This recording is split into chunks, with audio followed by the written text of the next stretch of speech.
We say, my body betrayed me, without realizing I betrayed my body before. We disrespected it in many ways, and now we're here.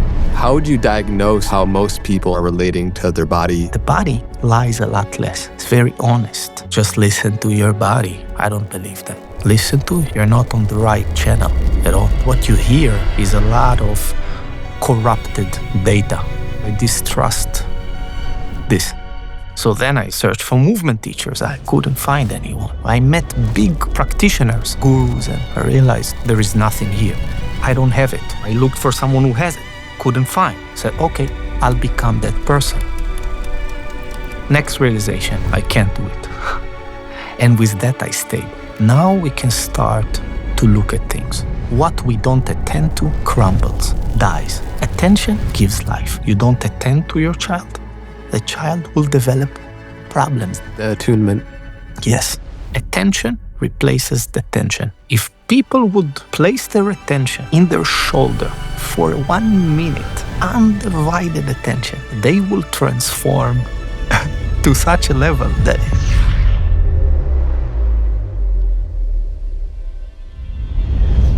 Ido Portal, it's such a pleasure to have you here. I have been loving your work for many years, seeing the inspiring stuff you share online through podcasts, and also through your movement practices over the years. I think this conversation is going to provide it's just going to be a beautiful addition to a lot of the conversations we have on this show, because you really are a pioneer in sharing the body as a vehicle for self-exploration and self-discovery. And we live in such a heady culture. And I'm curious, for you, in your words, how would you diagnose the current state of how most people in society in modern culture are relating to their body and movement? Yeah, it's a strong moment it's a good time for the body because it's missing. The heart as well, but those three paths, let's say, they're not balanced and not pursued. And so the current state of affairs with the body is approached through very limited models of our physicality, of our being. A lot of it comes from exercise perspective. Very crude, very disrespectful for the human body, for what it is, for ourselves. The self, the head self is actually surprisingly a small part of the picture, I believe. But it hijacks a lot of the attention, and of course, all of our culture has been built and developed around it, so it took us away. And to go back is not as simple as just, the slogans, just listen to your body. I don't believe that. Listen to it. You're not on the right channel at all. You can listen to your body, but what you hear is a lot of corrupted data. So the first thing is to modify the model, our connection to the body. It has to be refined and made deeper, in ways more sophisticated, in ways more simpler. It's not just about some kind of a car that you drive around and you get to places. It is you. You don't have a body. You are the body. The brain is in the body. It's part of the body. And the connection to movement is that it is the vehicle, the thing that really put us here in this state. Not mathematics. That's a side effect. Not music. In the sense all those things were involved. Counting, rhythms, music. But the way that it affected us is through movement. And those are also movement realms in many ways. So the first step is education. To realize that we don't have a proper connection to the body, which most people unfortunately realize in the point of crisis when we say, my body betrayed me, without realizing I betrayed my body before. So you feel in many ways we've disrespected the body, not honored it in the way that it wants to be moved and used. Yeah, I don't beat myself up over it, but there is a value in remorse, because without it there is no real power to change. The declarations, but they don't last. More words. So I'd like to take that responsibility. And you've used the word correctly, we. We disrespected it in many ways, and now we're here. And we can start to take personal responsibility. But it sounds like this I need to take the responsibility. We went wrong, but only I can fix it. And each one of us turning back in and being the change is the way. And it was something instinctual for me. I just, yesterday I was in an Uber and had a conversation with the driver, and he asked, what do you do? And I told him, how did you get to work with the body? And I said, because I distrust this. And in many ways, it was this instinct that I can't be trusted. And that sensation, that internal lie, that deep, deep lie beyond, underneath all the lies, the lie that we tell ourselves, the words in our head, they're rarely truth. Maybe they can't even be truth, because words cannot be that truth, but they're not even simulations of truth. They're a simulacrum. They're removed from what is. They're not containers.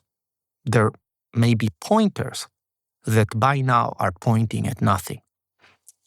The body lies a lot less. It's very honest. When I move, or when I move with someone, I know the truth. Or when we talk, who knows? It feels like you have an incredibly holistic understanding of the body as a doorway to explore trapped emotions, to explore self-expression, and you have explored many different formats and modalities to add something. They all add something. And it's much a deeper understanding than the conventional Western understanding of exercise and movement, and the way that we kind of live our life very much so identified with our thoughts moving through the world, and view movement as something that we should do for our health, maybe an hour a day. You invite it as a living practice in a much deeper context. So we'll bring this down to the individual and to the practical, but there is this understanding of exercise as a form of movement. And I'm just curious, what is your analysis of that in contrast with the way that you understand movement? There are a few things here that are kind of mingling together. Movement and exercise, and breaking down exercise. Part of it is movement, but the other part is practice. And now we can extract these two very powerful words, practice and movement. Now you can get rid of the exercise. So I'm really deeply I'm the practice person. Movement serves practice. It is a way. It is one of the most major way. One side of the equation. One side of the spectrum. The other side is stillness. And practice is what we are here to do. Life is not for living. That's the lie. Life is for practicing. In the sense that this here is a school. That's why we're here. Or else, there is no meaning to our visiting here. We are here to discover something, to learn something, transform something, transmute something. So that informs everything that I do. Now, movement is very important. Physical movement is, and other movements. Emotions are emotion, right? Like it's there, it's inside. It's about movement. And also the abstraction, the conceptual side also is about movement in many ways. So what did we do? We do the bare minimum. We're corrupted for longevity's sake, for feeling better, for looking better. This is our connection to ourselves. We take, and we give the bare minimum. How can I get this going in 10 minutes a day? What was it? 4-minute abs, So, of course, we suffer the results. This is the temple. This is the thing. This is who we are. This is where we are. This is what we are. Of course, this connection is not working well. And this is a very heavy news. But we can turn it into a proactive thing and into a very beautiful thing. And we can find our way back to ourselves. Without this, the other path is the path of stillness. It's also a very powerful path. The path of stillness gives rise to movement. The path of movement gives rise to stillness. And eventually, you reach that point. The multi-stability. You have to be able to see both at the same time, like the peripheral vision. So the practice itself, now it's in the context. I'm here for myself. I'm here to transform myself. I don't like the word develop, but it's not directed. I don't know what I'm supposed to transform into. And I don't even want to dictate it. That would be corrupted already. But I have an idea that I'm here to get some work done. Like an improvisation, like this conversation. I don't know the next sentence I'm going to say, but I am present to what needs to come out right now. That is the practice. And now, the movement side, take it to the physicality.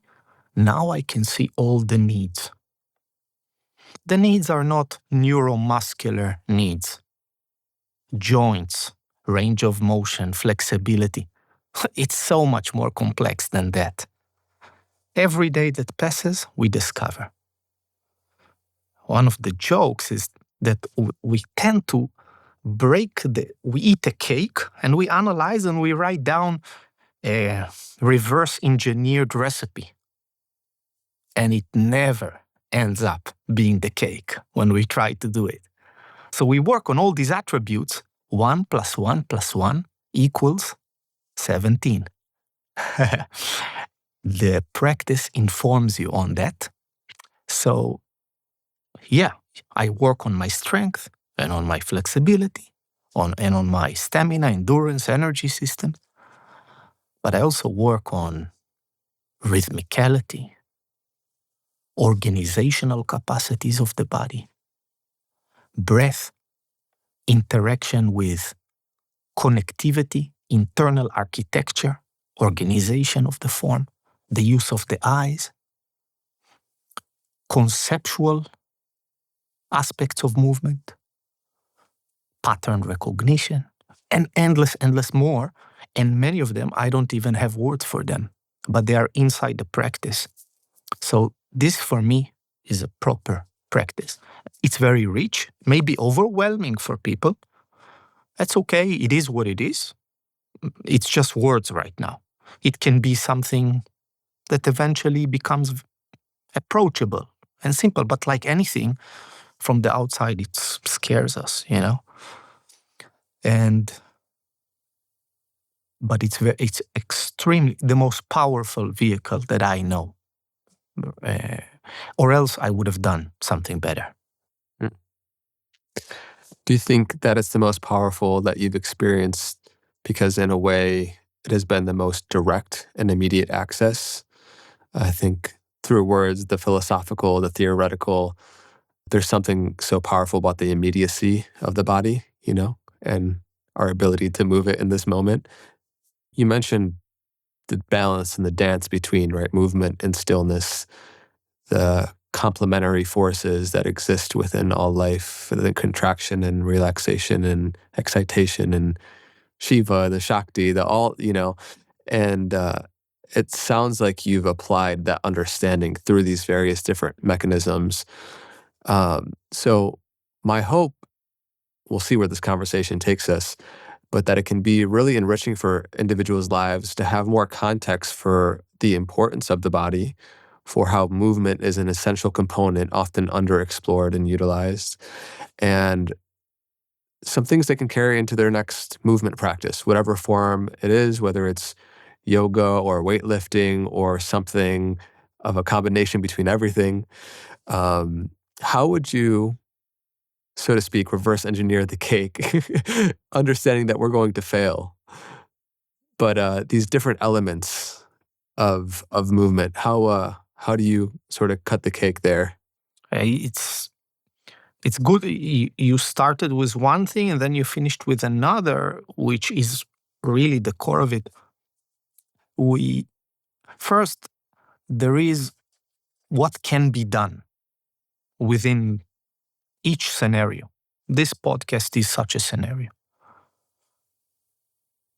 We want to get something done, the actionable bits, the pragmatic things. But this is corrupting us again. Because if I must go for the actionable bit, I am simplifying the model and the approach to the place where it kills it. So it becomes, again, one more meaningless stuff. This is what we have around.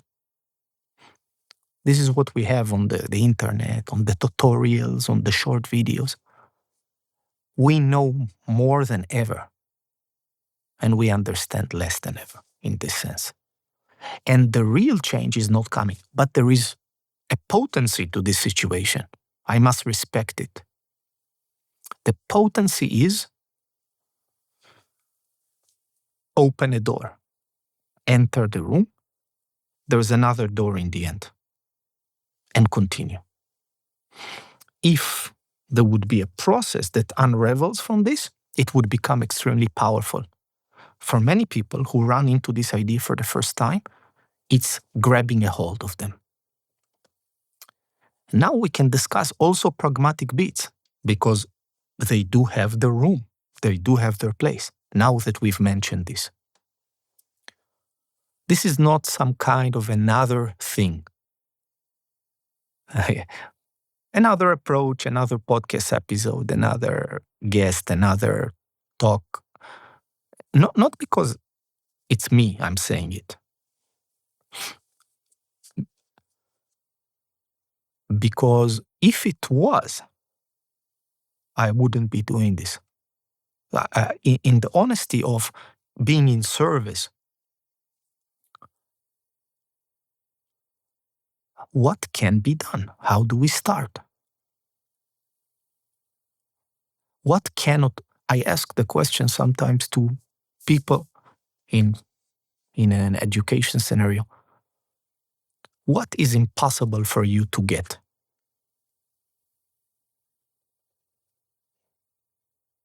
What is impossible for you to get? To get. To acquire. What is the most impossible thing to acquire? What you already possess. But you already possess it. So let's scratch that off. What you think you already possess. That's the problem. This is the beginning. I don't have it. I don't have a connection to my body. I don't understand nothing about it. My practice, this is what I realized. And I practiced all my life. Like at a certain moment, I was studying another discipline and martial arts and acrobatics and sports and powerlifting and yoga and asking questions like, okay, but movement behind it. So then I searched for movement teachers. I couldn't find anyone. It was all specific. It was all corrupted. It was all bent to a very specific flavor. But it wasn't really the being able to move well. And that started on the physical side, but it progressed to the human being. I met big practitioners of spiritual traditions and, gurus, and I realized, in a bad situation, there is nothing here. There's a guy closing his eyes, keeping a certain look or a charisma. In a better scenario, there was a skill that was super specific. That when I moved it 1 inch to the side, the skill crumbled. Like Michael Jordan trying to play baseball. The greatest of all time. But it didn't work.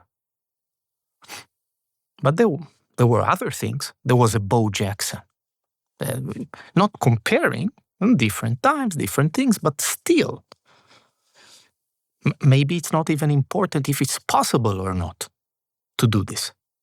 The important thing is you go to play baseball. You decide to go to do it. And then there is a gap between what you thought you were about to do and what actually gets done. So for me, that was a moment of realization. I don't have it. And so I looked for someone who has it. Couldn't find. Said, okay, I'll become that person. Next realization. I can't do it. And with that, I stayed. So now it's a life contract. I can do it, but it's a good place to be. Trying to do it. Very good goal. This is the beginning of the process in many ways. Now we can start to look at things. Now we can start to look at feeling the body, for example. Many years I practiced many things. I didn't even feel my body while doing those things. World champions I worked with. Nobody's home. World championships, like standing on the stage, I'm behind, thinking to myself, there's a robot doing this. So one of the first things is to go back into sensing things. And people can apply. It's painful. Painful. For example, you practice with music always, remove. You will experience pain, discomfort, if you always practiced with music. If you listen to podcasts while you're practicing, remove. No, listen to the podcast separately. Separate all these activities. Then you will discover what is there, actually. No bells and whistles. No phone filming me. I took away from myself, for example, the exposure of my body. I said, what is this beautiful body for? For them? If it's for you, don't show it to anyone. Next thing, I stopped moving beautifully. What is this for? For me? If it's for me, I do it, and I don't show anyone. Then you can find your way back to expose your practice, but not to practice for exposure. It's very different when the situation is designed from this place or from the other. It looks the same on the screen, but it's very different. There are podcasts and there are podcasts. You know it. There is a certain intention. There is a certain mode of being.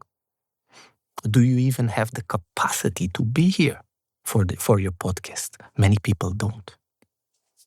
They don't have a practice and they don't have the capacity. So what is going to come out? What we don't attend to crumbles, dies. Attention gives life. You look at the flower grows. You stop looking at it, it dies. Try it with a child, you will see.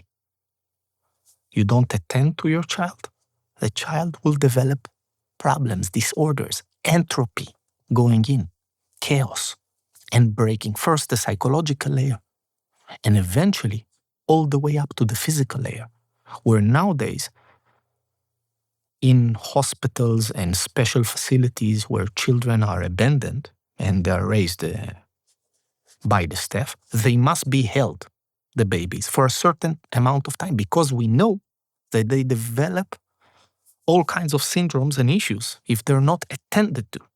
It's not just a touch. It's not enough. Take a robot, have him rock the baby, you will see the syndromes are still there. Mm-hmm. It's the attention. It's not enough even that the nurse does this. You look at your phone while doing it. Mm-hmm. Not the same. Need the attunement. Yes. Yeah. And we have to bring this into our physical practice. Yeah. So we don't need to change much. That's the good news. Here is the first piece of advice. Try to find a way to improve a little thing, not a lot, not everything. Don't remove the music and this and that, take away everything from yourself. It will become so painful that you won't engage with the activity. Lower the bar. Do something small. If you practice for 1 hour and you always do it with music, try the last 10 minutes, remove the music, work your way up. Be attentive to what you're doing. You will start to transform the practice and transform yourself. You can apply it also in the unofficial practice, not only on the official practice, while cooking your eggs in the morning or while being in a conversation like this. I am just doing this thing. I'm not doing any other thing. I'm not traveling anywhere. I'm not in the past. I'm not in the future. This is the only thing that is running here. I practiced for it and I practice every day for it. So I'm capable of doing it, but everybody is. The other side, also a pragmatic piece of advice. If you find difficulties in doing what I suggested, and even if not, and you wish to progress more, start to look for leakages. What are the things that you're doing which make this problematic? Because you might not be able to be applying action towards it. It might be totally blocked, which is what happens these days. You need to start to remove stuff first. Stuff with the phone, stuff with multitasking. We're almost training ourselves into this bad state. It's almost, if you look at our lives, the way that people are living, it's almost a training program for a destruction of everything beautiful that, and when you stop leaking, you start to accumulate. Energy starts to build up. And this will allow the presence and the service to go towards the action, towards the practice.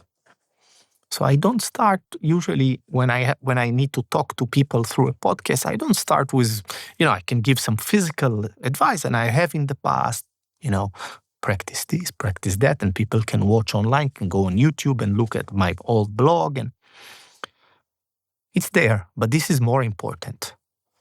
And then we can progress like this each step. What have you found most people come to you and have come to you for guidance? Everything and anything. I work with Alzheimer patients in their 80s, prodigy musicians, government bodies. I work in cinema, designing movement for movies, military organizations, special units, athletes from all kinds of sports, and with physicists and mathematicians. Everything and anything. Once a person realizes what I'm actually offering and what I'm actually doing and facilitating and guiding, it's so diverse. What is the fundamental thing you are facilitating that can be applied to so many different fields? Practice. Practice of oneself. Because what is performing whatever that person is performing? The person. And what is the limiting factor? Often the person.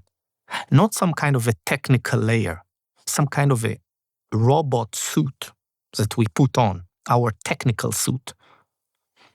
This is also has limitations, problems, but usually it's distorted because it sits on a distorted self. So it takes the shape of that. So even when there are technical errors, many times you can locate them in the lower stratas. It is a practice of oneself. And in that sense, we are never a finished product. There is no stability. My teacher says, there are no parking spot here in this reality. Here, the parking spot is the eye of the storm. The storm will be running. That's the stillness. That is the real stillness. It is in the presence of the storm. Trying to look for other stillness takes you to a very bad place. Hey guys, a quick share from a partner of ours. If you haven't heard, Element is an amazing electrolyte drink company that creates products in the forms of the stick packs and the sparkling cans, which contain a science-backed ratio of sodium, magnesium, and potassium. Electrolytes are essential for nearly every biological function in your entire body. It helps regulate your appetite, curb your cravings, and improve your brain function. I also feel more hydrated throughout the day because since it tastes good, you're drinking more water and you're actually absorbing it. A few of my personal favorites are these 12-ounce cans, the black cherry, the pineapple I love. These stick packs are a low-key gem as well. The chocolate raspberry and chocolate mint are so good. It's like a perfect 0-calorie, hydrating, salty, chocolatey drink. And they also just released their new lemonade iced tea, which tastes amazing and has L-theanine and plant extracts.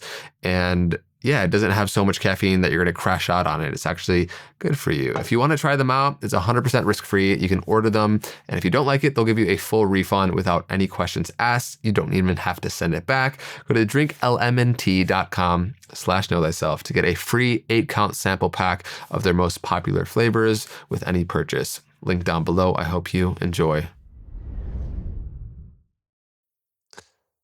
So what would a sports player come to you? They've obviously had decades trying to become the best in their craft and learning the technique of whatever it is, pitching, swinging a bat, kicking a ball, shooting a ball.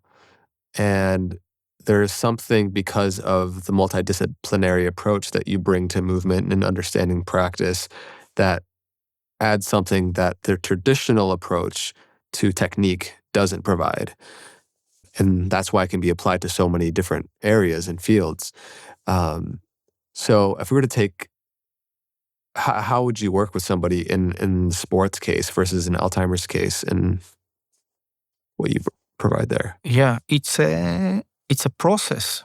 It's a diagnostic process that is getting to see and to, like, for example, tomorrow I start to work with a fighter for a week.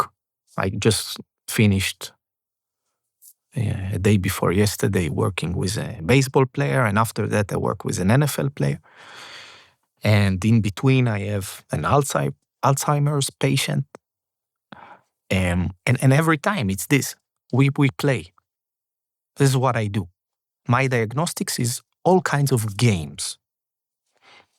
These kind of games, they are a little trick to see who's there on the other side of the line. You get to see. Emotionally, you get to see the emotional stability, the emotional management. You get to see the sharpness. You get to see the clarity or the fog and the specific flavor of it. It goes into higher resolutions. You get to see how the body is organized. We use words like posture. It's dead. Posture is not a position. Posture is an organizational capacity, dynamic, alive, like a flame. This is one of the very important and problematic things. How do you organize yourself? Here I do this, here I do that. Here I drop a ball, here I give you a stick and I ask you to do certain things. These things, looking from outside, are not really understood for what they are. And I like it.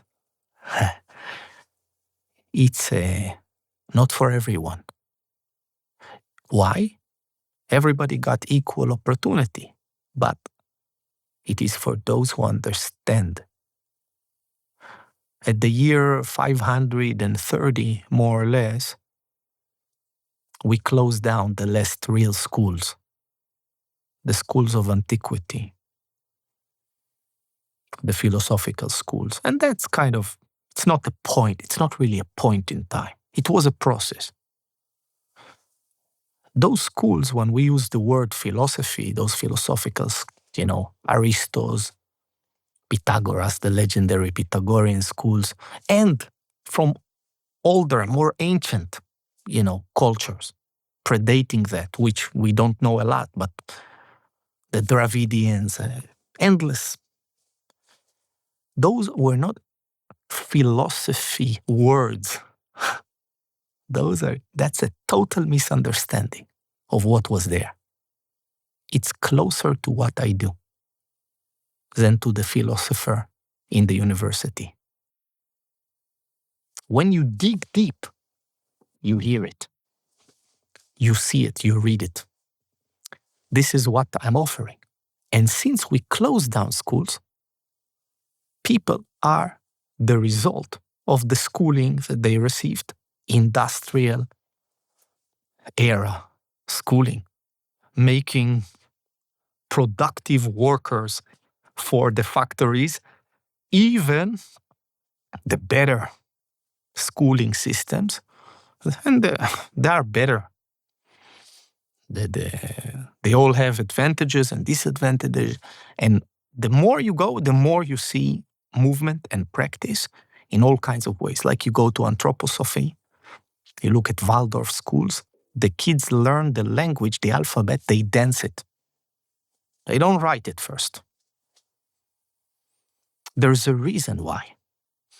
And in kindergarten, they don't promote them reading, and they don't read to them in many places.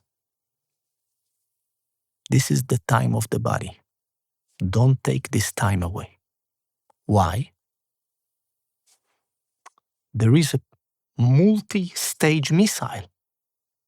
each stage, if it's not completed, the next stage. Steiner gave this example of, imagine you would go into the abdomen cavity of a pregnant woman, and the embryo is inside with the eyes closed.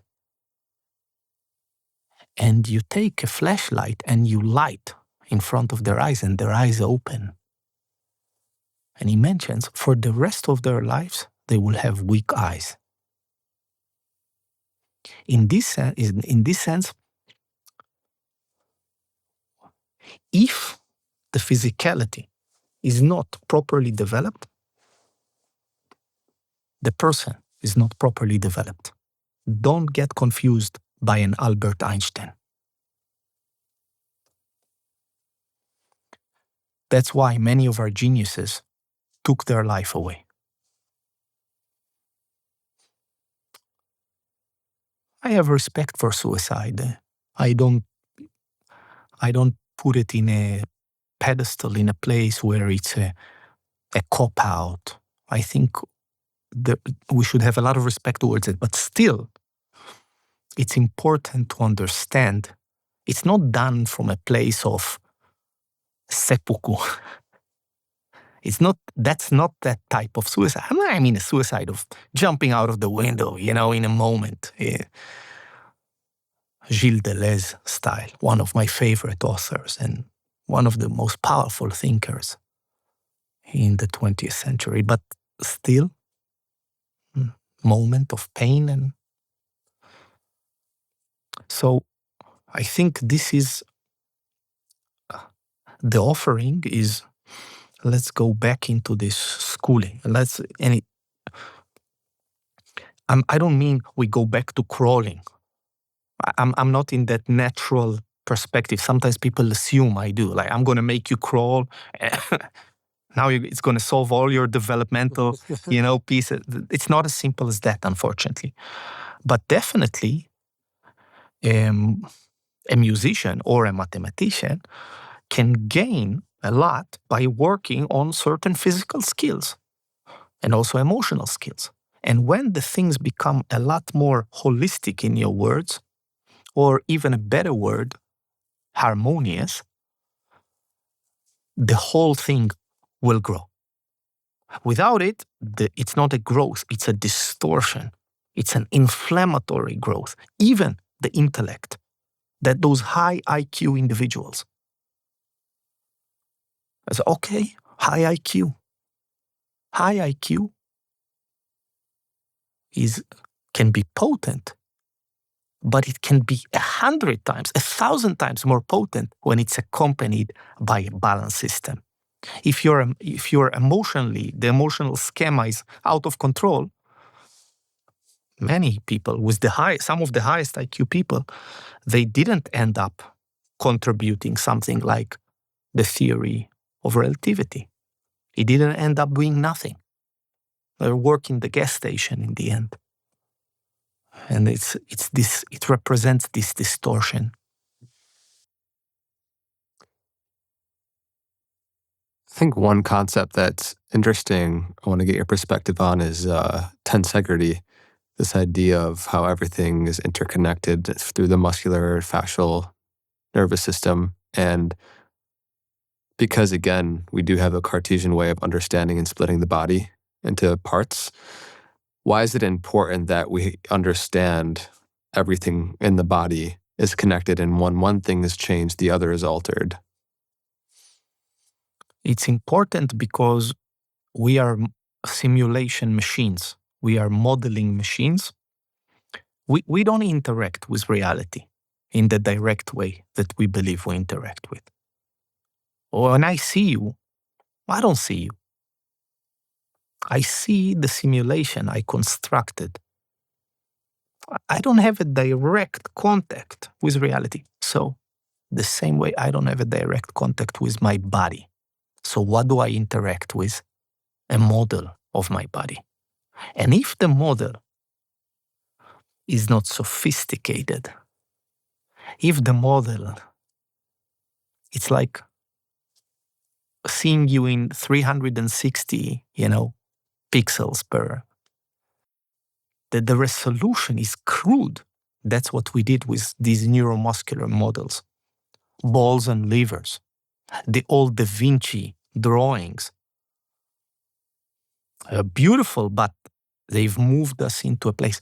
Words like the spinal column destroyed more spines. The words damaged spines because it's not a column.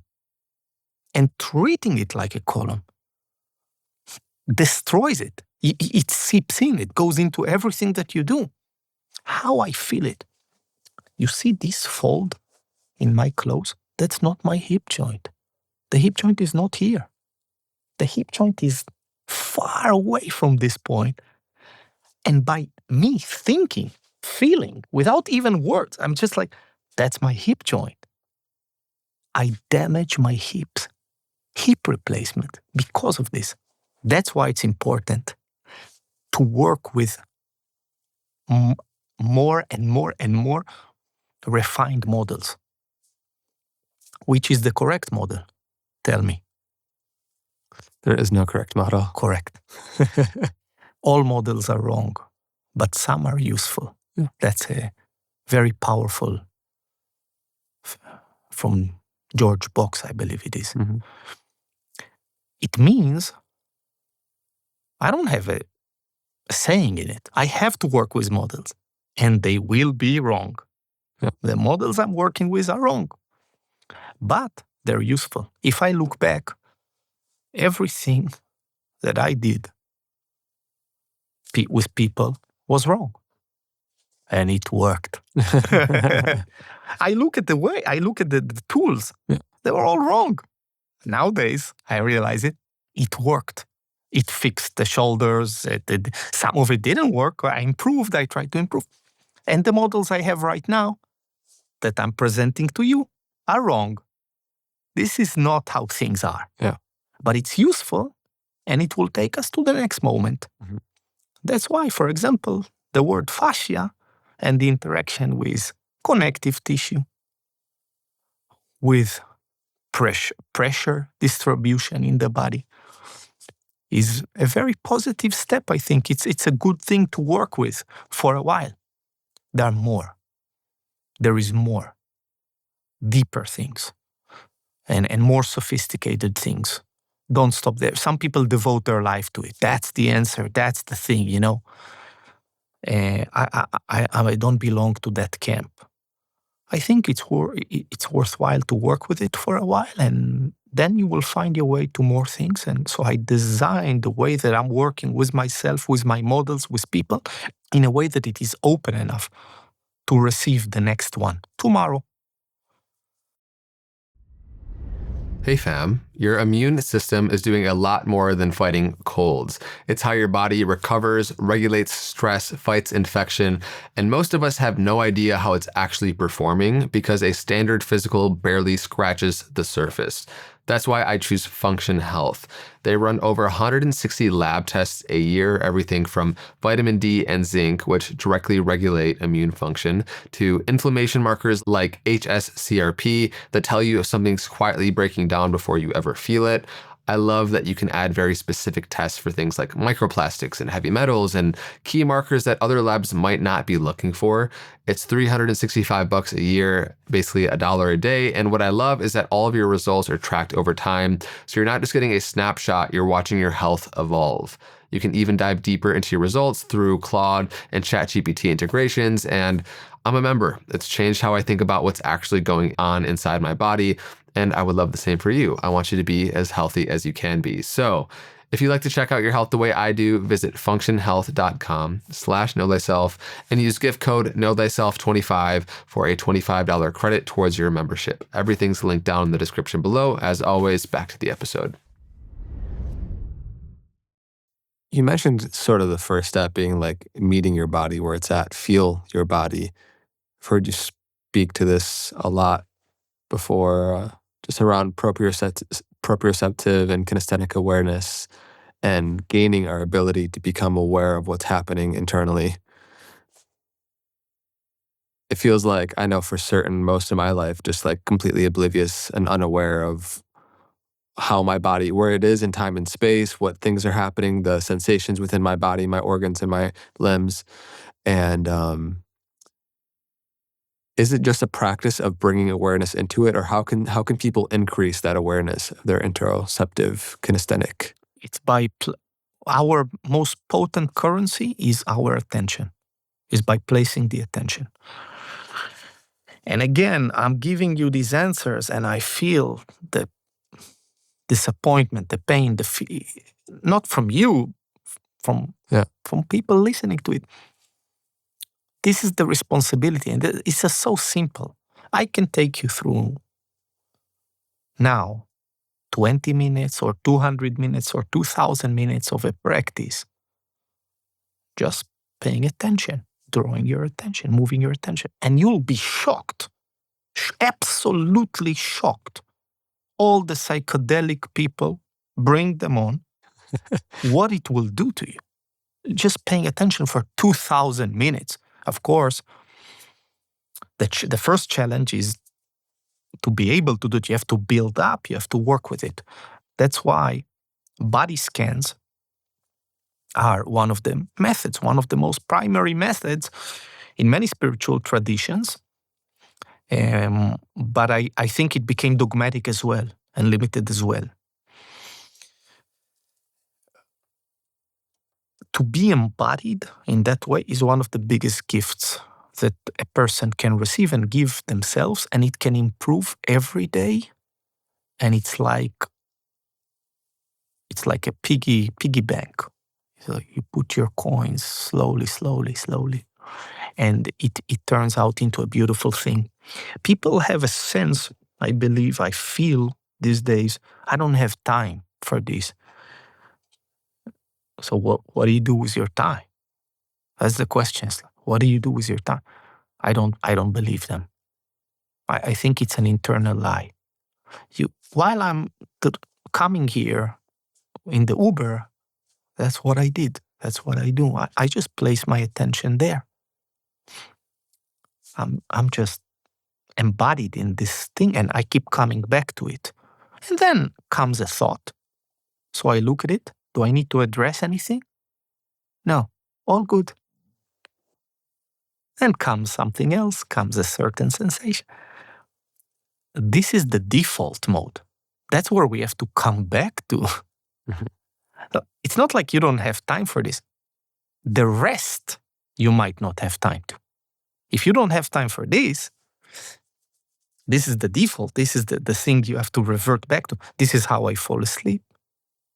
This is how I practice. This is how, when I'm talking to you, there is part of my attention, some kind of a background layer.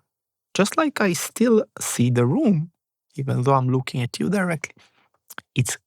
This comes back. And when this comes back, it's very pleasant. It's very powerful for us. It's very healing. The body can heal itself. Things work business-wise, process-wise, relationship-wise. Because all of a sudden you realize that all these discourse, these things that are happening on top of something. In this sense, Coleridge wrote, I don't feel horror because I dreamed I'm haunted by a sphinx. I dream a sphinx because I feel horror. You see the real state of affairs. The body informs something. You have like some type of a stomach irritation or ache. And from here, you break up with your partner. So it was just a moment. They left the dishes in the sink. You had a stomach ache. It starts a fight. You don't respect me. You left the dish. So to be embodied, it nullifies all of this. It takes it away. You start to see, there's a stomach thing here. It starts way earlier. like watching your thoughts. You see them born in the distance as the more you practice. So and it clarifies so much, it arranges so much. Hey, people, you don't have time. Your life depends on it. This is our lives. To be here, embodied, this is the form. Here, no one breaks this rule. You must be embodied. This is also the place where certain traditions that have, worked as if around the body, oftentimes they miss the point. They become distorted. If it's something to get rid of, certain meditators, you see that their body, how it looks. It's all neglected and broken, and like the mind or consciousness. It's like, why consciousness came into this body? It's a disrespectful thing, and I believe it is not the real deal. Of course, I don't want to get caught into the identification with the body. That's the other side. I also, like, body scans in the form of the Vipassana tradition have been a big practice of mine, and bringing awareness to increasingly subtle, more and more subtle levels of dimensions of the body and the mind. And I think upon the examination, and just even breathing and sitting with and scanning for as little as 5 to 10 minutes, you start to become aware of the different places your body is holding tension that you previously weren't aware of consciously. So for everybody who's listening who is experiencing some form of chronic tension, they have some sort of physical thing that is bothering them that is, of course, tied to a mental component. How do you address and how do you begin to start to work with and explore the tension that the body is holding that wants to be released? You actually already answered yourself. And it's something important for us to connect in people's heads. Sensing is already getting rid of tension. And tension and sensing cannot coexist. Of course, it's a scale.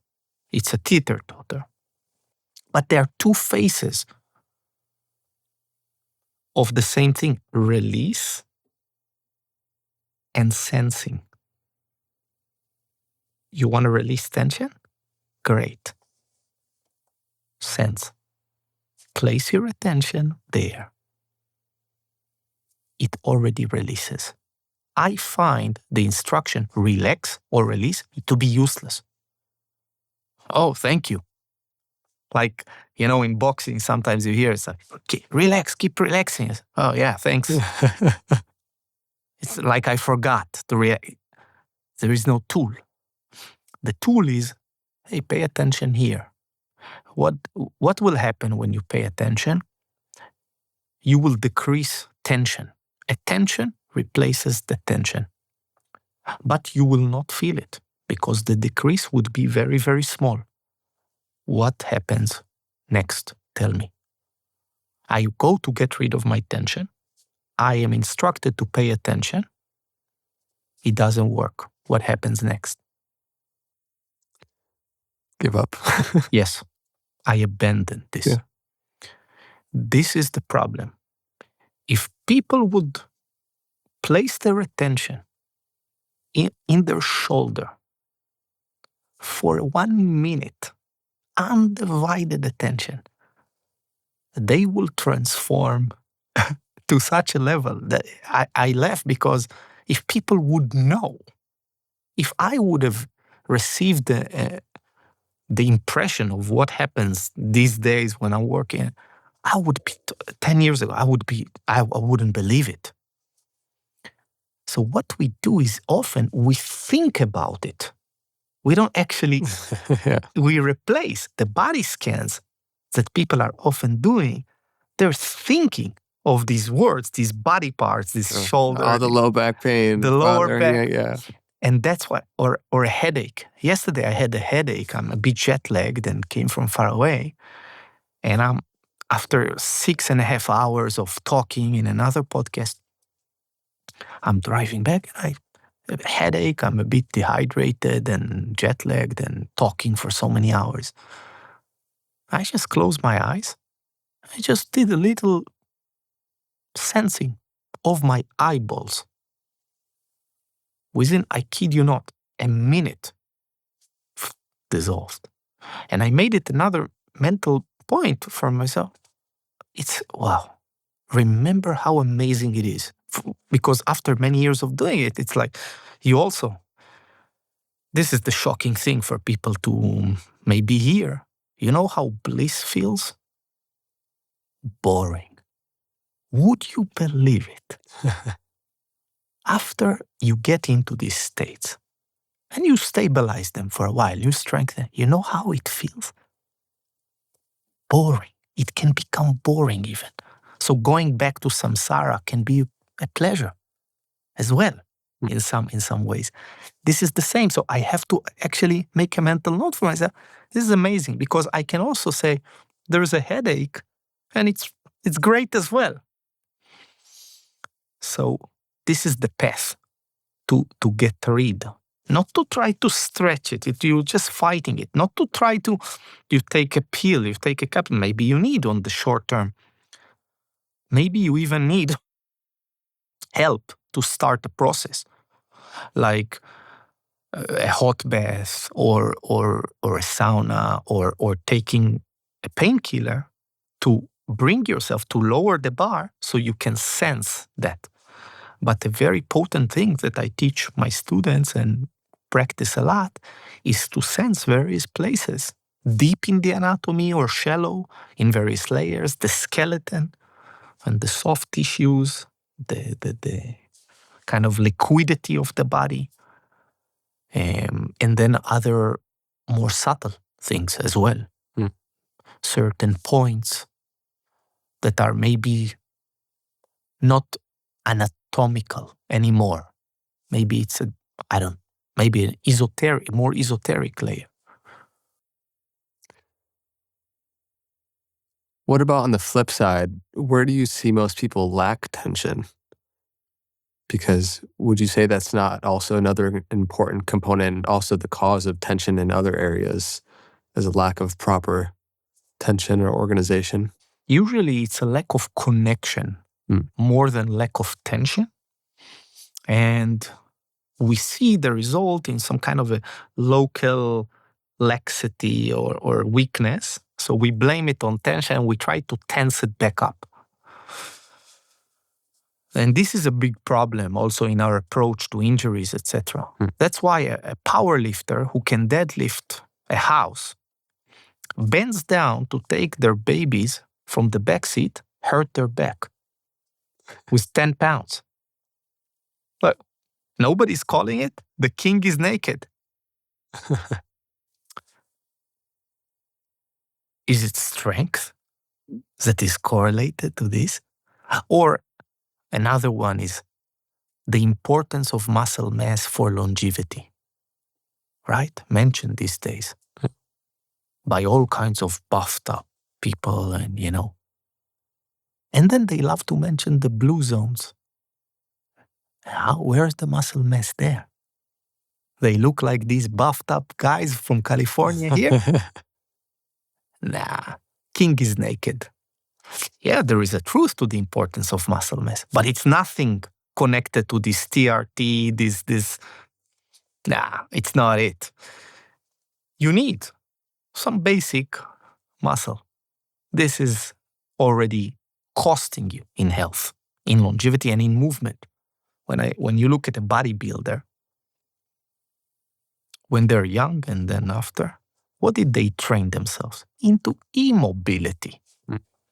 Don't you see it? Isn't this clear? But it's often mentioned as a movement practice. And even some bodybuilders maintain their flexibility, right? They could do the splits. So what? You can do the splits. Splits are useless in movement most of the time. You just need a little rotation somewhere that is missing. So people lack more the connection side, and it also is informed by paying attention. Great, we have a meta tool. By paying attention, Now you can apply it in your strength training. Pay attention. That's the mind-muscle connection, and they're right. They experientially discovered that they're right, that it works, that it's important. And also pay attention in your yogic practice or in your stretching practice or in your somatic practice to get rid of it. It's a meta tool. And now you can pay attention there and increase the tension and organize and connect. Or you can pay attention with the inclination towards release. I would imagine through all the different practices over the years, you've gained different flavors into understanding the body. Just as a quick overview, was it capoeira you started with? No, even before the Chinese and Japanese martial arts. So the martial arts, capoeira, what else? What were the other modalities? What not? Yeah, what not? What not? Yeah, a lot of different disciplines, and I worked as an acrobat on stage, and dance and improvisation and somatics and gymnastics and physical theater, and on and on and on. Who have you found is the most connected to their body of all of them? In terms of disciplines, I found more individuals than disciplines. Yeah.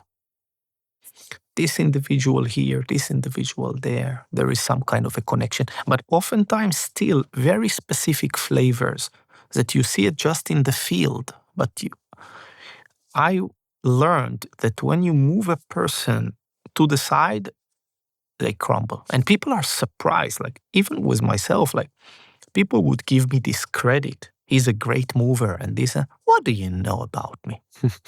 You have no idea. People present me, the world's biggest expert on movement. And if I am, what do you know about it? You need to be an expert to know I'm an expert. So you don't know an expert from a charlatan. And maybe I am that charlatan. So I think this is what happens with the specific disciplines. We see an amazing practitioner and we don't know where it's coming from. Is it really the person underneath, the mover? Or is it a technical layer? And we have world champions and best of all times in history from both. I don't want to present the picture as if this is superior. Because when tested in soccer, in this and that, you can get results from a robot.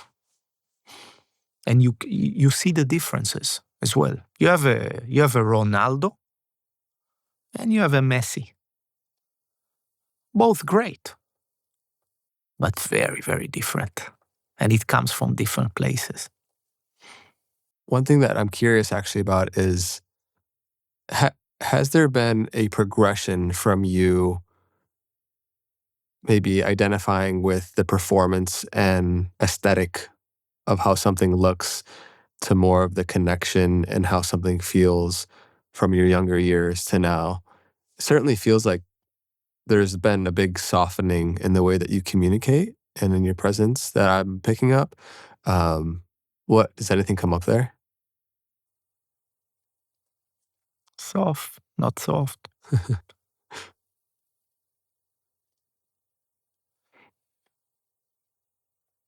You're right. From the outside, this is the thing, but I'm still very connected also to other things and as well. The quality of why and how it comes about, whether it's softness or not, is more important than the thing itself. Is there a reason to put the fire on? If there is, I want to be able to connect to it in this way, in that way. And if not, I want to not. And that's what I learned more with myself and through the practice, to be of service.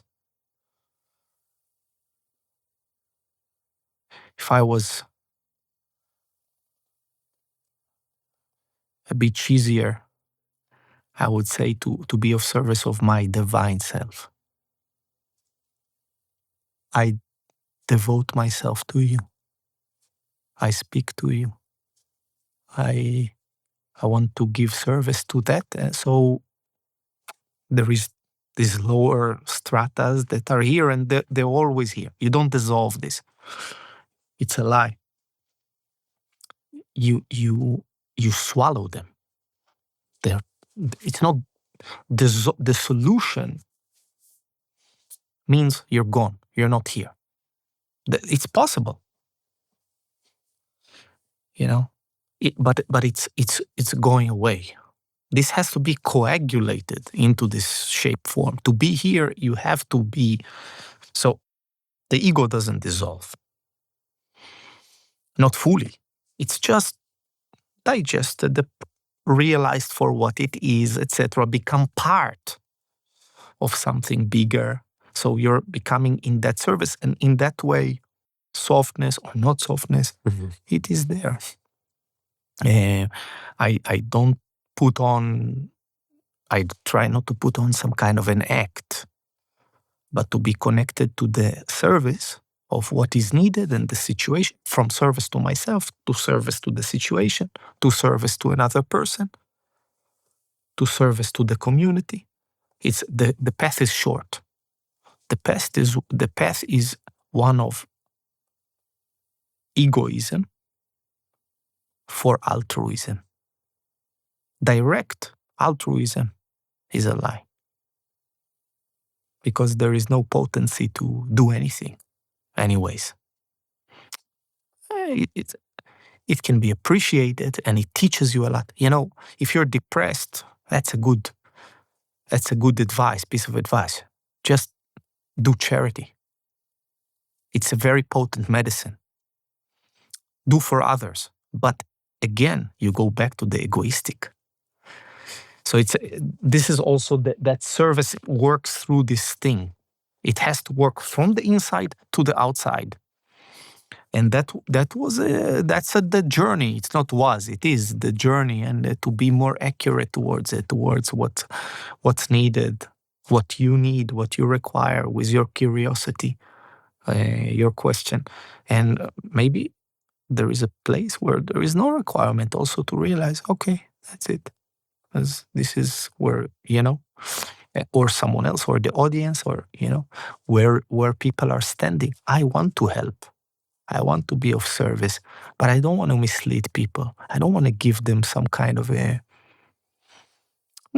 whether it's a positive thing or a hopeful thing, or I want to give them that when it's going to work out well, I don't want to give some kind of a pragmatic tool that is just corrupting the person another moment.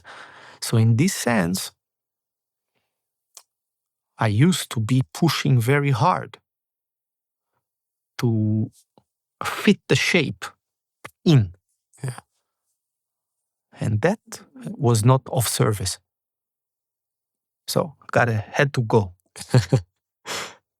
I can sense and I'm curious your thoughts on it, but the way that you approach answering questions, I can feel sometimes a resistance to giving a cleanly, neat fit answer to the thing.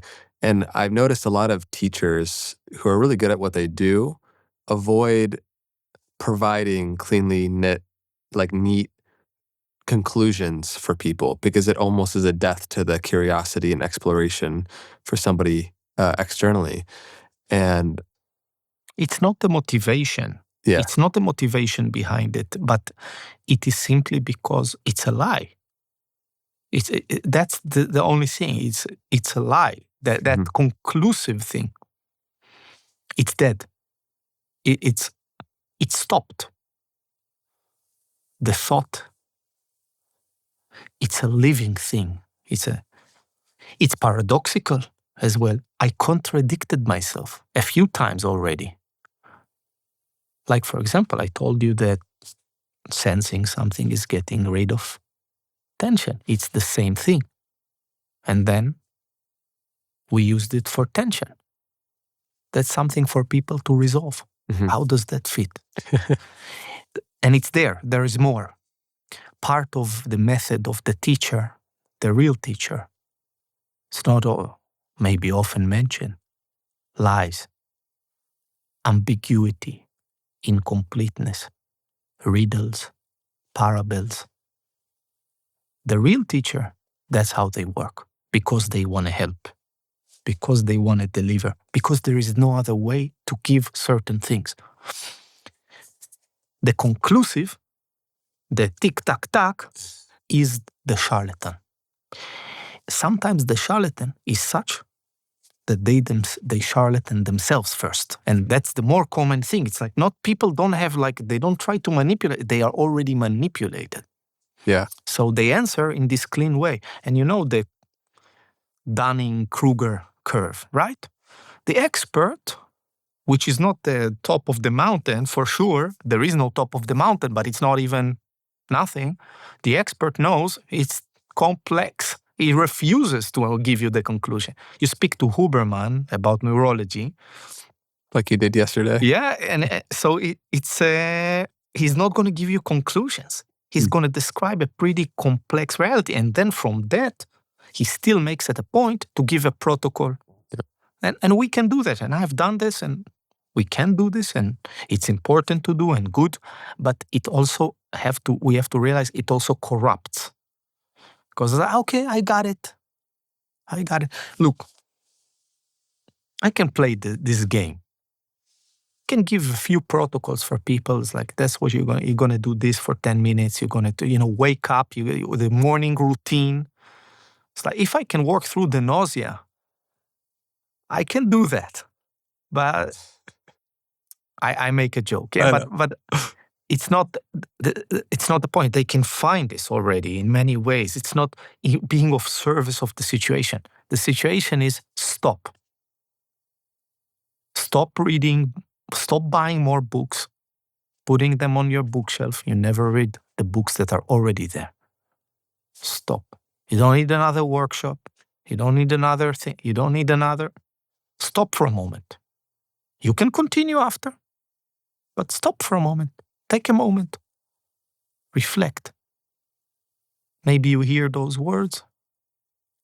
You finish the recording. Ponder. An activity that we removed from our lives. Go on a walk. Think about it. Maybe it will change the rest of your life. That's powerful. And the protocol doesn't allow me that. It sends me somewhere else. I got it. Good. Thank you. You pay. Keep going. Yeah. I think our ability to discern what's authentic and true for us in any given moment and the place things are coming from, right? Because you could come on this podcast and answer my questions, for example, from many different places internally, trying to prove something, wanting to sound a certain way, or what's spontaneously coming up for you with no agenda of how it's perceived. And I think that level of sensitivity and attunement certainly gets supported by a practice where you have increased your connection and awareness within your body, the sensations that are arising within your body. Does that resonate? The body, the emotional faculty, and the intellect as well. And it's a result of practice, for sure. Authenticity is the path. Mm-hmm. But I believe the word is used in a corrupted way. Mm-hmm. Authenticity and originality are not almost the same thing. They're opposites. Originality is what you don't want to pursue. And authenticity is the thing. I'm original. Who cares?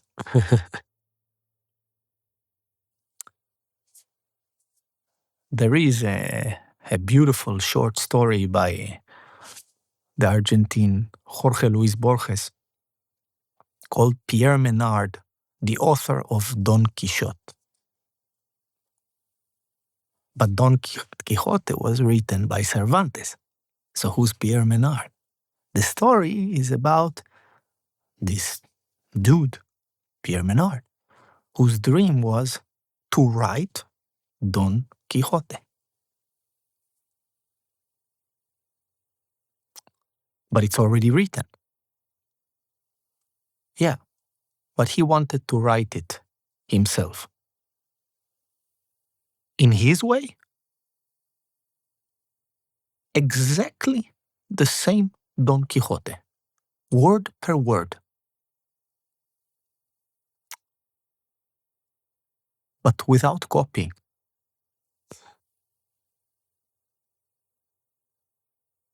So first he contemplated to become Cervantes, so he would be capable of writing Don Quixote. But then he said, no, it's too easy.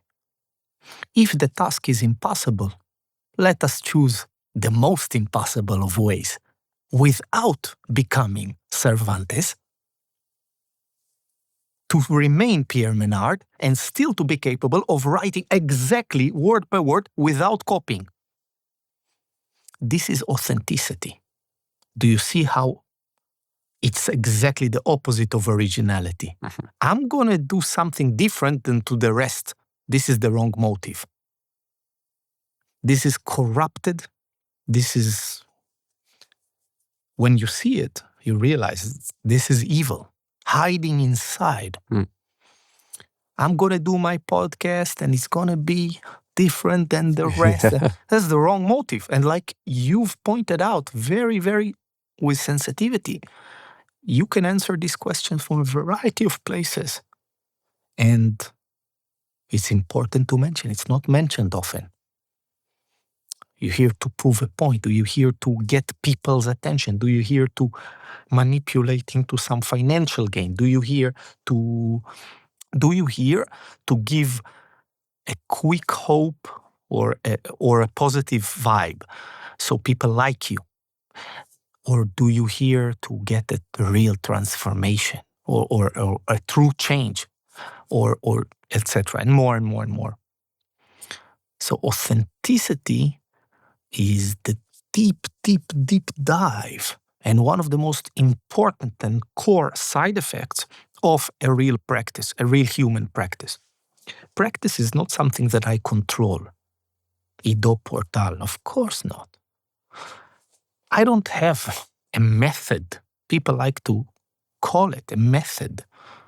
I've created certain methods, but people confuse that. Also, I didn't create a system.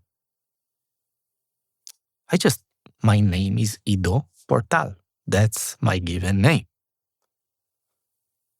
So I used my name, but people made it into a brand. The author is dead, like the book, The Death of the Author. Only brands exist now. This is confused with a system, When I talk about practice, I talk about your practice, my practice. I can't give you my practice, it's my practice. It's only working for me, but I can facilitate finding that practice. And authenticity, of course, now you understand, it's a major part of that, because we have to find what is your practice and what is your authentic practice, almost before we find ourselves. It's practically the same, but it is a better way to interact. I tell people the question, who I am, it's not this question. No. The first question is what I am. This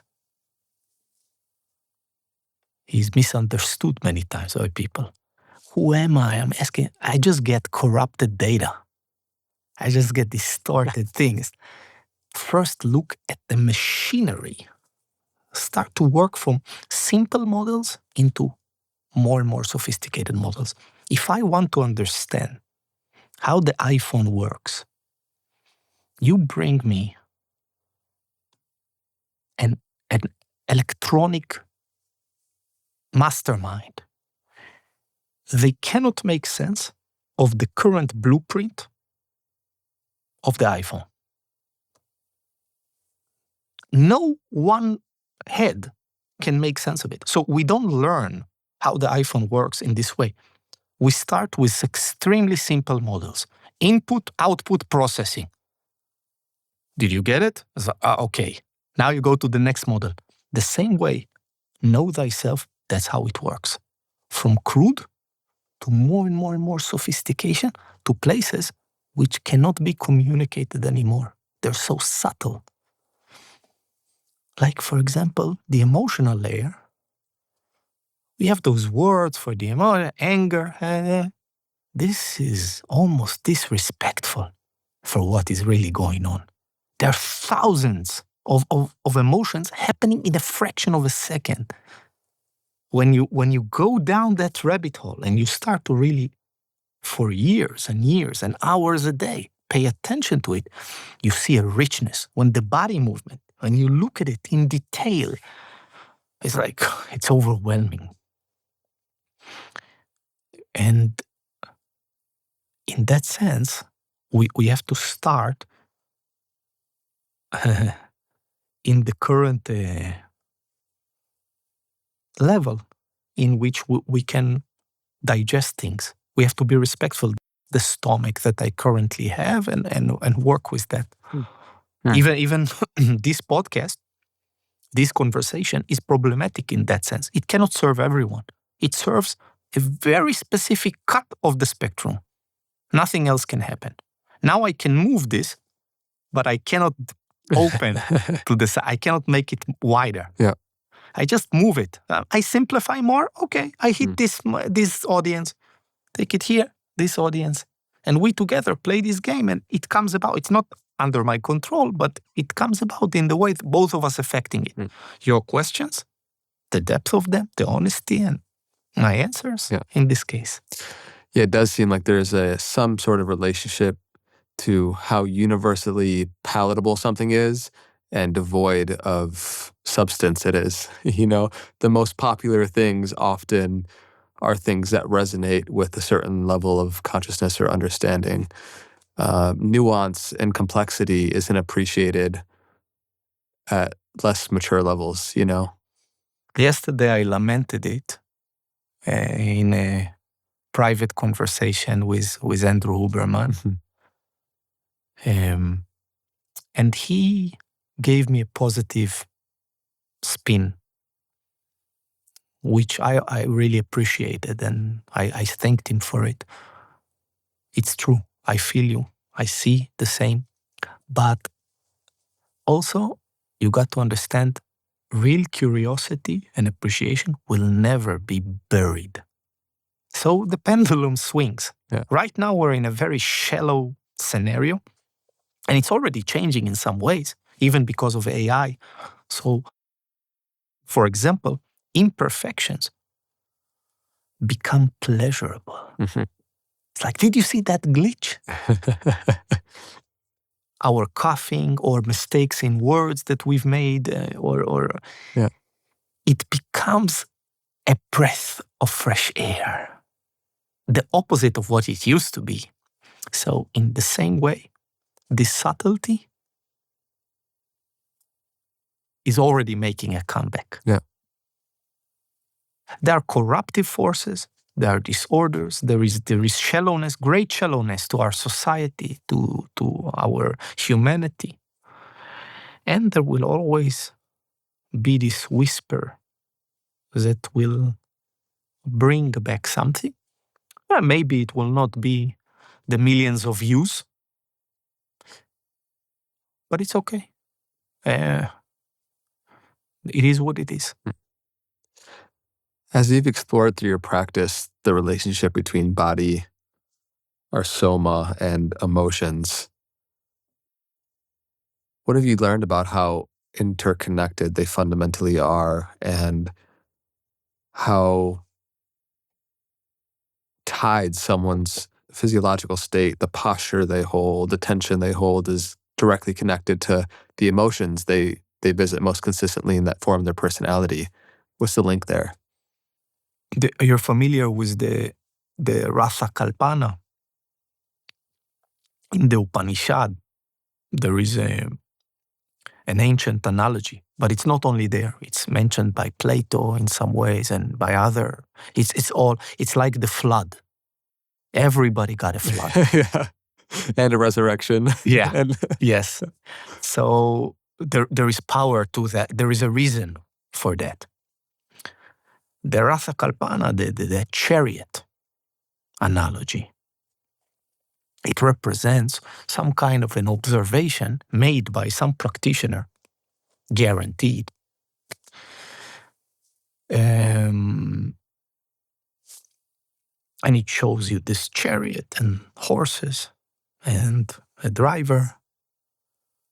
And there are more sophisticated ones and there are less sophisticated ones, and there are many different versions of it. Plato has a different version, and the Upanishad have a different version. There are other versions.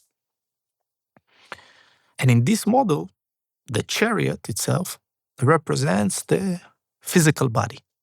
We simplify it. I give you my version or the simple version. The horses are the emotional faculty, and the driver is the intellect in this sense. This is the connection. The driver cannot move the chariot. Unlike what people think, yet if they reflect upon experience, they would realize that's the reason why we fail to move ourselves. The horses are the ones who are actually responsible to move the chariot. The driver cannot use human language to direct the horses. So you can talk and talk and talk inside up there. But the prover will prove what the thinker thinks, as Robert Anton mentions. The Sphinx is dreamed because you feel horror, not horror is felt because you dreamed the Sphinx. It's useless for me to chronicle my dreams, to report them to you. Those details are dead. It doesn't contain the real essence, which is what constructed the dream.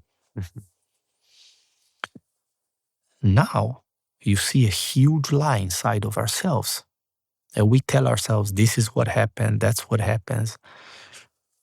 No, you're constructing it from certain sensations and an entity which we call emotions, which we know very little about. The world's biggest experts on emotions will admit we don't understand it. We don't know what it is. But without knowing what it is, by the practice itself, you can gain some insight on it. And you realize, Bruce Lee said, give me some emotional content. Don't just hit. Give me some emotional content. Movement without this is not movement. Thought without this is also limited. This is where the magic happens. When the whole thing, the chariot, the horses, the driver, operate together. Now you go. Without it, you're not going. What is the state of affairs? That's a big question to ask, and I often work on it with students. Where is your driver? He's not on the chariot even. He's somewhere else, drunk in a bar. And he doesn't know how to drive. What's the state of your horses? Some of them are famished. They are crippled. Emotionally, we are poor, sick. We narrow down. There are conditions like inability to describe our emotions. There are all kinds of emotionally deranged horses, wild horses that are not going forward, they're kicking to the side, they're breaking the chariot, they're all kinds of psychosis, all kinds of things like that. So this is a very good and powerful tool by some teacher that directs us to start to work and to understand. And this is Not the important thing is to hear this and say, oh, cool analogy. Now start a practice. This is how I work. I take this, but now for years I'm working with this by observing, by placing you under certain demands, putting you in a scenario, in a task. Like, for example, I'll put you in front of a partner and you'll put boxing gloves on. And then I ask the partner to touch you first in certain places or to come close to you and then later hit you. And I ask you to observe and to report what you're feeling. And you can be fully, in control, but the moment that it starts to build up, you'll feel something. Or I can place you on the edge of a building in the height. And these are types of practices, examples of how we're actually working with emotional modulation. In order to truly develop emotionally, you have to feed nutriments, emotional nutriments. It's a stomach as well. It's not just a modeling thing, this schema, this emotional schema, but you have to feed it. And what do we feed it? Britney Spears. Hollywood movies. Try to watch Tarkovsky. That's a different thing. Go to watch contemporary dance. It's painful in the beginning. We try to make sense of it. I didn't get it. That's the point. I didn't get it. That's the point. Stay there. Many times I tell people, it's like, I couldn't make sense of it. I stayed there. That was the calling. A teacher that says something, I don't understand that person. I go there. That's my instinct. That's my thing. And this gave me so much, this approach.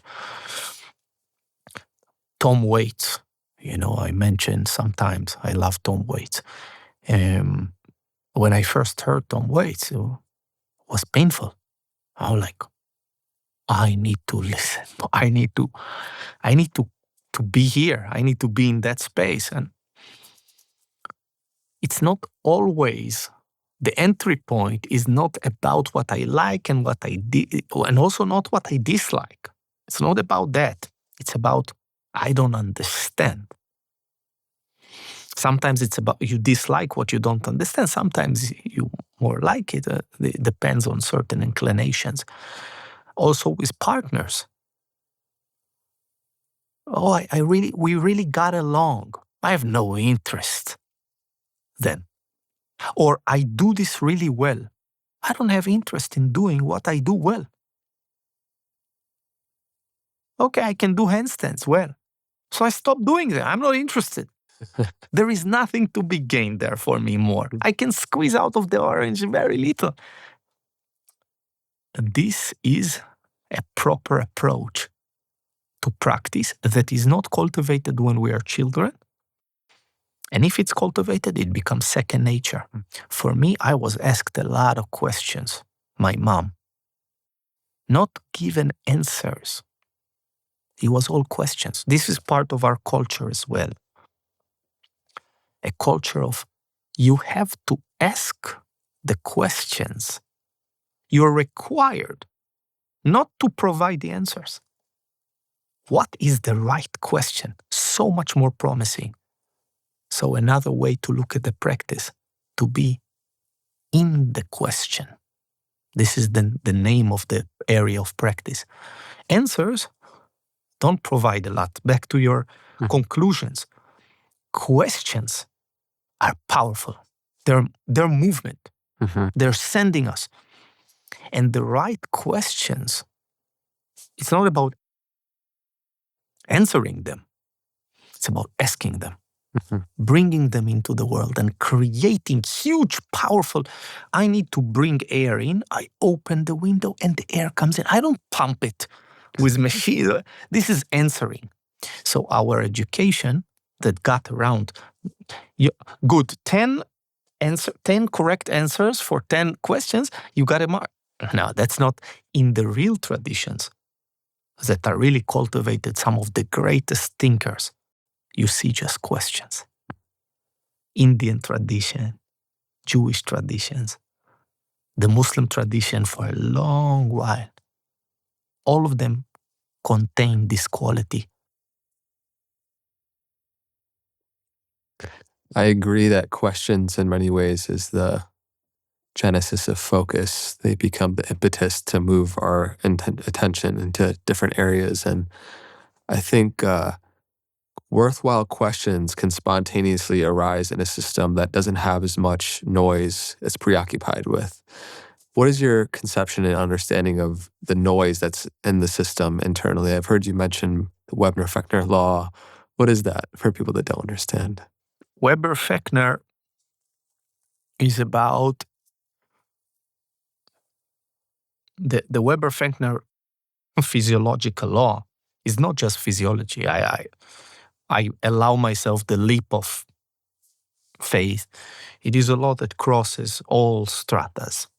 And it connects back to that, what we talked about, tension and sensation, the relationship there. Weber-Fechner says that the more noise in the system, the more data in the system, the less data of a specific type, disorganized, chaotic, of course, more, the less the ability to sense differences, changes.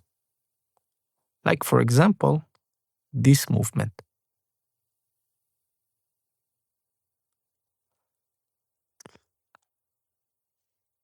There was a movement there, repetitive, back and forth, back and forth. In order for me to sense this, I need to have a certain open slate, open state of lack of tension. If I hold my arm very tight, I decrease my capacity to sense with my arm.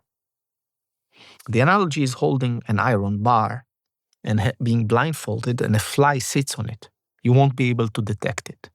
But if you hold a feather, you will. Because the feather has less this rigidity, and it will transmit this vibration, even of a fly. But we are the iron bar, or the feather. We have this modulation that we can play with, and it's very powerful. Now we get to the flip side of your prior question. Before, it was about removing tension. So I offered sensation. Now I offer sensation. Sorry, before it was sensation for removal of tension. Now I offer removal of tension for sensation. You want to know? You want to know reality? Remove tension. Deeply relax. That's all you need to do. All the treasures will come to you. The knowledge is not in the books. Knowledge is not in the teachers. Knowledge is by this. When I do this, when I pay attention, I decrease tension in my system. If somebody whispers, you immediately decrease tension in the system to tune in. It's a trick that many charlatans use. Not only charlatans, also good charlatans, bad charlatans. No. So this is very nice. We build something very nice here from all the different sides. We have a really strong case to modulating tension and sensing. We need to devote a lot of resources to it. We need to be respectful of it. We mentioned it, and we need to apply tools for it every day. It's not just going to the gym. It's not just about, doing your yoga routine or whatever. We need to pay attention to this, because paying attention is developing. Certain things are worth devoting our lives to, and this means are worth our attention. This is one of them. It will heal you. Don't wait that you get sick, so sick that you have to do it. It might be too late. Tension and the relationship to sensation, this whole understanding can save your life. You know those scenarios, drowning or freezing to death, being stuck somewhere in the wilderness, and then there is all these crazy stories. It just happened now. They found this Sherpa in the Everest. Did you see this? Mm-mm. This man, one of the Sherpas that were taking separated from the guy, he just sat down. They were coming down. The conditions didn't allow the climb up, and the guy he was helping, the mountaineer, you know, they don't carry anything. The Sherpas are taking a fridge on their back. And he just sat down to smoke. They smoke. It's crazy. Like these people are Superman. And he told them, keep going down. They were already coming down. It was kind of bad conditions and blizzard. I'll catch up with it. So, and he's very experienced old guy. He came down and he never came. The Sherpa started searches for him. Everest, snow. 1 day, 2 days, 3 days, 4 days, 5 days. Just a body. We're going to find just a body. Found him. He came down. How? What is that? What is it, luck? What is it, genetic? Or this girl in Siberia once that drowned was stuck under the ice for 40 minutes. And somebody drowns in their bathtub. What is that? My partner, Odelia, she went through a car accident. She broke her back, she lost a kidney. When her dad saw the car in the junkyard, he cried. Because there was nothing left besides the compartment around the front seat.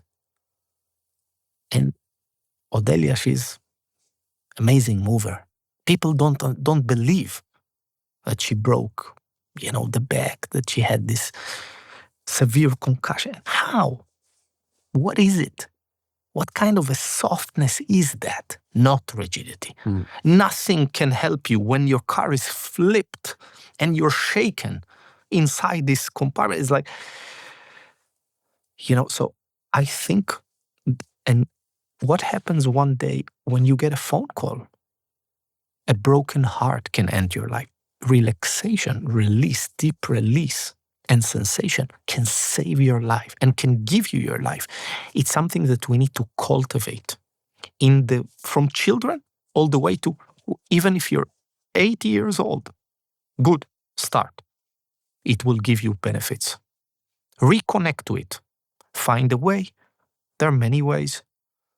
And people can find a way into practices of releasing tension, letting go of tension, from somatics to guided meditations to apps these days to all kinds of things. And if you genuinely pursue it well, it will give you a lot. Whatever you do. I feel like we generally value and prioritize strengthening one vertical, whether it be strength, mobility, flexibility.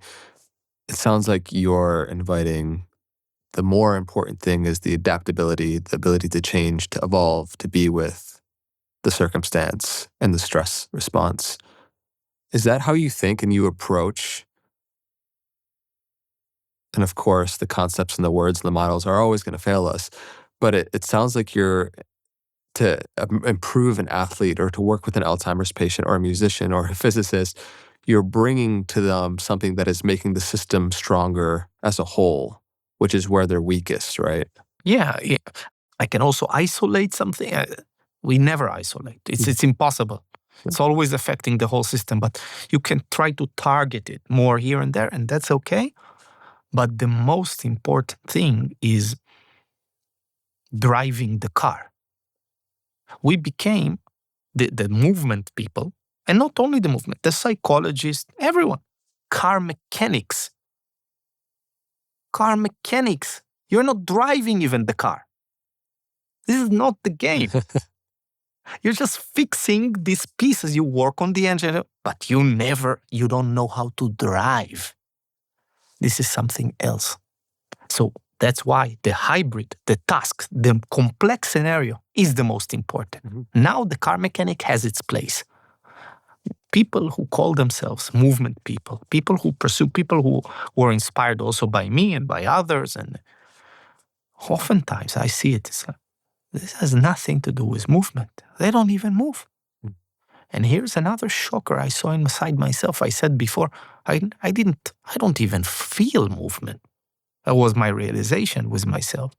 Here's another shocker. I don't like movement. That's what I saw in myself. Mm. I don't even like movement. Or if you don't feel it, if you need to play some clips, you're putting some camera on, then you're capturing something for Instagram, and you're doing your movements, or you do your yoga routine, or you do this, and you're in some class and you're following, and you're not really paying attention. You need all that scenario. Turn off the music, turn off everything, and now you can't do it. You're not interested. Yeah. Who are you when no one's looking? Yeah. Paying attention. Yeah. And now, what's the next thing? You don't even know that you don't like it because you never felt it. What you felt, you called it movement. Mm. It's something else. It's a distraction. It's a mix, dirty mix. And again, it's heavy. I apologize. But there is a place. I also carry the heaviness, and I wish to offer people the positivity behind it. We can gain a lot by interacting with this thought and with this way. Yeah. Mm. You mentioned in regards to the more silence or the lessening of noise increases your perceptive capacity, right? You become more keenly aware of noticing the subtle movements within self, within other. And we mentioned a bit earlier about the posturing, right? The emotional ties with the physiological state that somebody who walks around needing to dominate and assert themselves is a signal into the insecurity they feel, right? And the many different ways that balance can be revealed. As you've increased the sensitivity within your own system, have you been able to like keenly kind of pick up where those holding patterns are in somebody, the relationship they carry within themselves because of how they're holding tension in their body? Yeah, of course. And it's not just the tension in the body or the movement capacity, but like you said, we build these engines and these postures and these ways as a representation of certain things that we feel, needs, likes, dislikes, fears. One person goes to the gym and builds this huge body because they're insecure. Another person doesn't build this body, goes to martial art. It's the same. So you build a skill set to kill someone because you're insecure. My dad never went to martial art, unlike me, because he was powerful. I never felt the need. I saw it in myself. I need the martial arts. I found my way in there. The real powerful ones, they're not in the martial art, in this sense. In the martial arts, you find many bullies and many people like me, cowards, insecure. So end up needing to construct something else. I also built my body. Yeah. I needed everything. Yeah. What about, do you feel like, even though it might be a more rare case, the individuals that are genuinely pulled for some sort of mastery in a form of movement for the love of it and not through the fear of inadequacy? What is the love of it? That's the thing. Yeah, the fisherman question. Fisherman likes fish. And why does he kill it? What is the love of it? Is it possible? Yeah, it's possible to love it, but we're not capable of it in most cases. It's not what we think it is. Well, your partner, your romantic partner, you love them? Love is sometimes to say you should go somewhere else. We're not in that place. Most people, those who haven't practiced. It's possible to get there. It's possible to love to move. But it's not this initial inclination. I love you, and now we're speaking through lawyers because, you said something, I have my coffee, I like you. I don't have my coffee, I don't like you. This is love.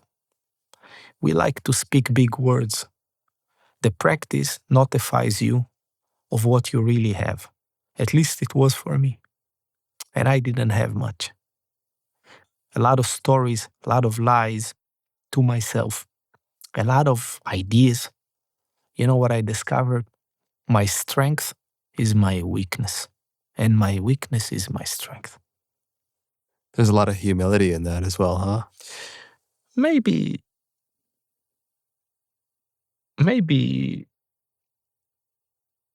humility in the sense of it is what it is. This is what it is, and we have our style of humility. There are many styles, and one of the styles is da boca para fora, as they say in Portuguese. From the mouth out, humility from here out. I say it, but inside, right. I think something else. But humility for me is to know your limits. When I say, I'm a coward, I'm not beating myself. Oh, I'm a coward. Oh, I'm a coward. There, I did that in the past as well. But this is the truth. This is what I've glimpsed. I'm not saying it to sound humble, but it is just watching my limits, my possibilities, and also putting it into the perspective of comparison. Of course, I have to, so I communicate something. But more important is to make the point for the benefit of others and for the benefit of myself. One time, I was in a weigh-in with a fighter. In one of the first fights. McGregor? No. No. One of the first fights they had. Yeah. And he was standing there and he was trembling. And they stand in front of each other and his fist is trembling. And the other guy goes, look, he's trembling. He's afraid. And he told him, I am afraid. And tomorrow I'm going to end you. And he did. That was power. So in that sense, he was like, everybody saw it. I'm trembling. I am afraid. That is important because it gives us strength. It gives us hope. It gives us clarity and real, something real. I'm not going to patch up my wrinkles. I'm not going to paint my shirt is a bit wrinkled, like sometimes in this podcast, they do this ironing thing and I refuse, I'm not, and the reason I'm not neglecting myself. It's not the point. You told me one of my hairs is sticking I out. offered, like there's a cowlick. I'm like, do you want me to fix it? You're like, no, I'm good. Yeah, there's a cowlick and it is there. So I can fix it. There's a cowlick. I could also equally arrange it. I'm not showing something superior. Yeah. I'm just saying in that moment was important also for me to stay with it.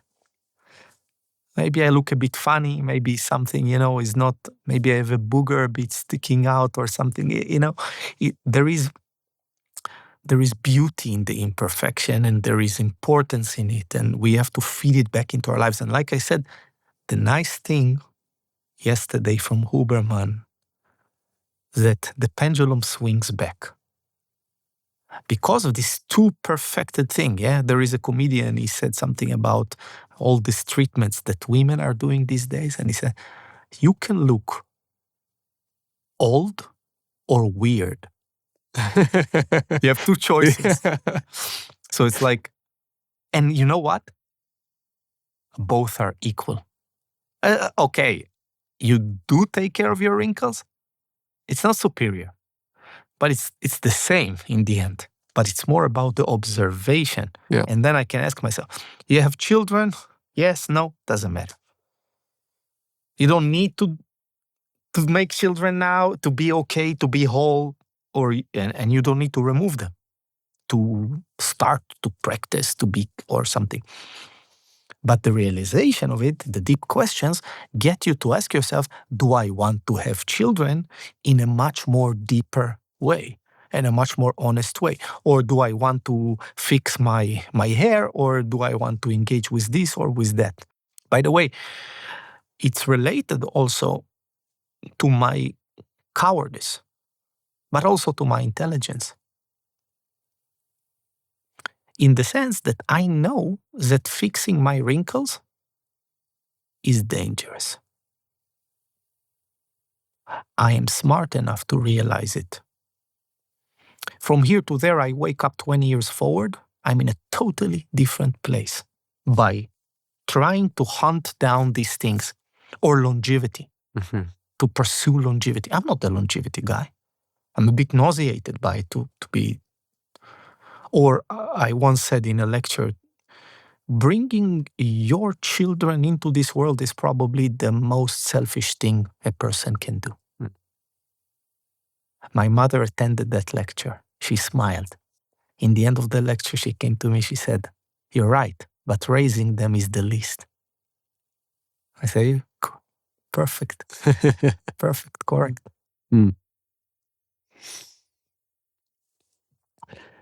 I love what you mentioned earlier about seeking out the things you feel weak in. I resonate a lot with that because piano is one example of something where I'm just continually at the bottom of the mountain of there's always something new. Once I feel like I have a level of understanding or mastery of one thing, there's immediately 10 other things that will bring me to my frontier of capability. And any other words you have there on like that relationship between strength and weakness, and to seek out that which actually makes us stronger by finding what makes us weaker? Yeah, just have a contemplation. I offer for you, for people watching this, listening to this. Let's say you pursue your strength. Where will you end up? Just find what you're good at and do that. That piece of advice. Now contemplate a reality in which you pursue what you're not good at. Isn't this clear? Is there a possibility that pursuing your strength will end up well? Yes, because you will find weaknesses in that as well.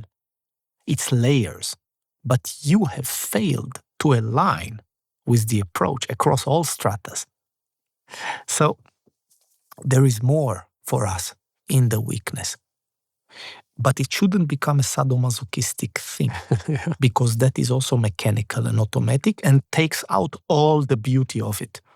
So you interact with some things that you're strong at and some things that you're weak at, and it's about achieving a certain balance of these things that end remaining functional without collapsing. That's the other thing. Some people, they pursue their strength or they pursue the weakness in a more critical example, but they collapse. They continue to pursue the weakness, but the way that they do it is actually dead, and they don't get this. We don't have the strength that we think we have. We jailbreak it. We don't have the will that we believe we have. What we're using, this willpower, is not will. It's just discipline. It's nothing. Yeah, we've built, countries with it. But it's a mosquito's fart compared to a tornado that is the will. And the will, the real will, it works through a mosquito's fart. That's the opposing things. What we believe is strong is actually weak. And what is seemingly weak, so weak that we don't even recognize it's there when will comes to visit us. It's not what we feel. What we feel is motivation. What we feel is discipline.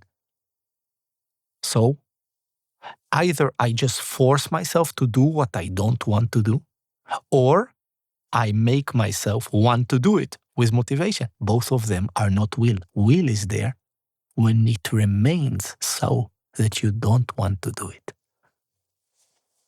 We didn't even hear about this. It's not even the words. You have to change. This is the sphere of the practitioner only. There is no one else who can touch this. A person of practice will find themselves, will find authenticity. Different ways to look at it, but it's the same. Mm-hmm.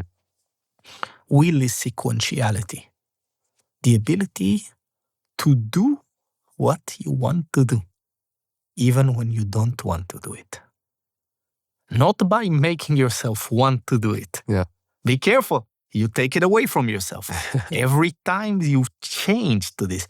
So people use me as motivation. Sometimes, they tell me, you've motivated me. It goes in one ear, it comes out on the other. I don't feel nothing towards it. The reason is I know it's temporary, it's weak, it lifts and it crashes. And the more lift you get, the more you will crash also in relation to this. And anyways, it works for a corrupted agency. So, but this message is what will make you able to face impossible things, like to be on that mountain, or to have a situation from life. You brought a child to this world, you look at the baby, and you feel nothing towards your child. Happens. What do you do now? You use discipline? You raise a child out of that. Many of us grew up like that. Our parents didn't love us. But they didn't abandon us, but they did it with the wrong hands. And these are the hands that we were raised with, and we carry these scars, we carry this problem. So if I am not a practitioner, I should be careful, because these situations can arise. I need to practice. It tells me I need to practice. I want to be able to connect to something else. I want to be able to find love through real will, softness and real love, without motivating myself towards it, or without, and this is just one example. Again, like it can be a physical thing, it can be something else. That person survived up there, not because of rigidity. It's not the Goggins effect. That's not it. And one moment is enough to break you. You can be a lifetime of discipline. Take it from a person of hyper-discipline. My favorite day used to be Friday nights to practice, because I knew nobody's practicing now. Everybody goes to parties, everybody goes. I practiced since I was maybe 13, 14, 15, 8 hours a day. Even in school, not to talk about other scenarios. Until today, I'm still practicing officially. I'm talking about official practice, 10 hours a day, 12 hours a day, sometimes more. So I discovered none of it matters if I just do it from that tool. I developed something, but it's not what I thought I had. And every time I ran into the difficulty again. When I didn't want to do it, I had to pull that tool, and it didn't work. Yeah. I told yesterday in the Huberman podcast also a story about this from my life. And there are many examples where I went back to do something again because I didn't do it correctly. I forced myself into doing it and it was worthless. So I had to go back and soften myself into doing it. Not use motivation, not put some, music on, and just do it. Until today, in simple scenarios, like I need to take the garbage down, I don't want to do it, I'm tired or something. I remember, oh, here is a practice. Here is a little opportunity. And in that moment, I'm very careful. First rule, no drama is allowed. Not on the inside, definitely not on the outside. Because the moment I'm like, let me practice, there is also a drama. There is also a tap on the back that I give myself. I did it. And will again goes away from me. Will cannot be developed, can only be revealed. What you develop is just discipline. That's the willpower. That's rigid. It's people win world championships. People, fight wars with that. But there is a quality of a different strata, different height. What does your practice look like now as it's evolved? You said sometimes 10, 15, 16 hours a day, 8 to 10 hours a day. What formal practice? I mean, if you're spending 3-4 hours with me here today, that doesn't leave you. That's like every other waking hour practicing in some way. What does that look like? Yeah, when in days like this, I have to use the informal side. But I woke up today in 4:30 in the morning. Also for the formal side. Not always do I. These days, it's also very important for me not to worry about it when I can't, and just to immediately practice in the way that I can, like even right now, even in this scenario. It's more about presence, responsibility, etc. And the formal side, if you see it, you wouldn't understand it. With some things you will recognize, like I spend usually many hours a day still sitting in a seated practice. Various postural practices, open form practice, which means improvisational, problem solving. I still engage with that. I still work with the physicality to keep the body of service to the practice as well. So there are elements of that. And more and more and more. A lot of it from the outside not a lot can be glimpsed. It's very either tiny or very static. Sometimes it's moving, but without much technical beauty that can be perceived from the outside. I've worked my way through this. Yeah, it's and some of it is very beautiful and approachable and can be glimpsed, but also not so important what it looks. It's more important to understand from the inside. Once the understanding on the inside, it becomes interesting. It becomes, then there are questions, etc. I work with students. I'm very proud to have many students over a decade, 15 years. Our community, the real inner core is many, many years, and people are aging like me, together with me, building families, etc. And this evolution of the practice, people can come from the very basic things with basic corrupted motives. They want to learn how to do a handstand. Good, come for us. We will help you in a very, very powerful way to get what you want to get. But slowly, at the same time, by doing this, you start to be pulled into deeper things. You want to do strength training, great. You want to work on injuries, we provide these services online, in events. But then slowly, the same has happened to me. you start to go deeper into the real essence. I don't care about your handstands. I don't care about your muscles. I care about you. And it starts to become so much more about us. Once we realize it, this can also be serviced from the outside, facilitated. Spending so many hours in a seated practice and practicing in those different forms, is there a predominant question you're sitting with that is directing your life right now? Is there a question you're exploring personally the most? The questions, they are mutating themselves into something else, or else they're not really of service. The questions can be a good beginning, unraveling of something. Like the old Rajneesh practice, also Ramana, who am I? Or who's in, right? A question can be very powerful.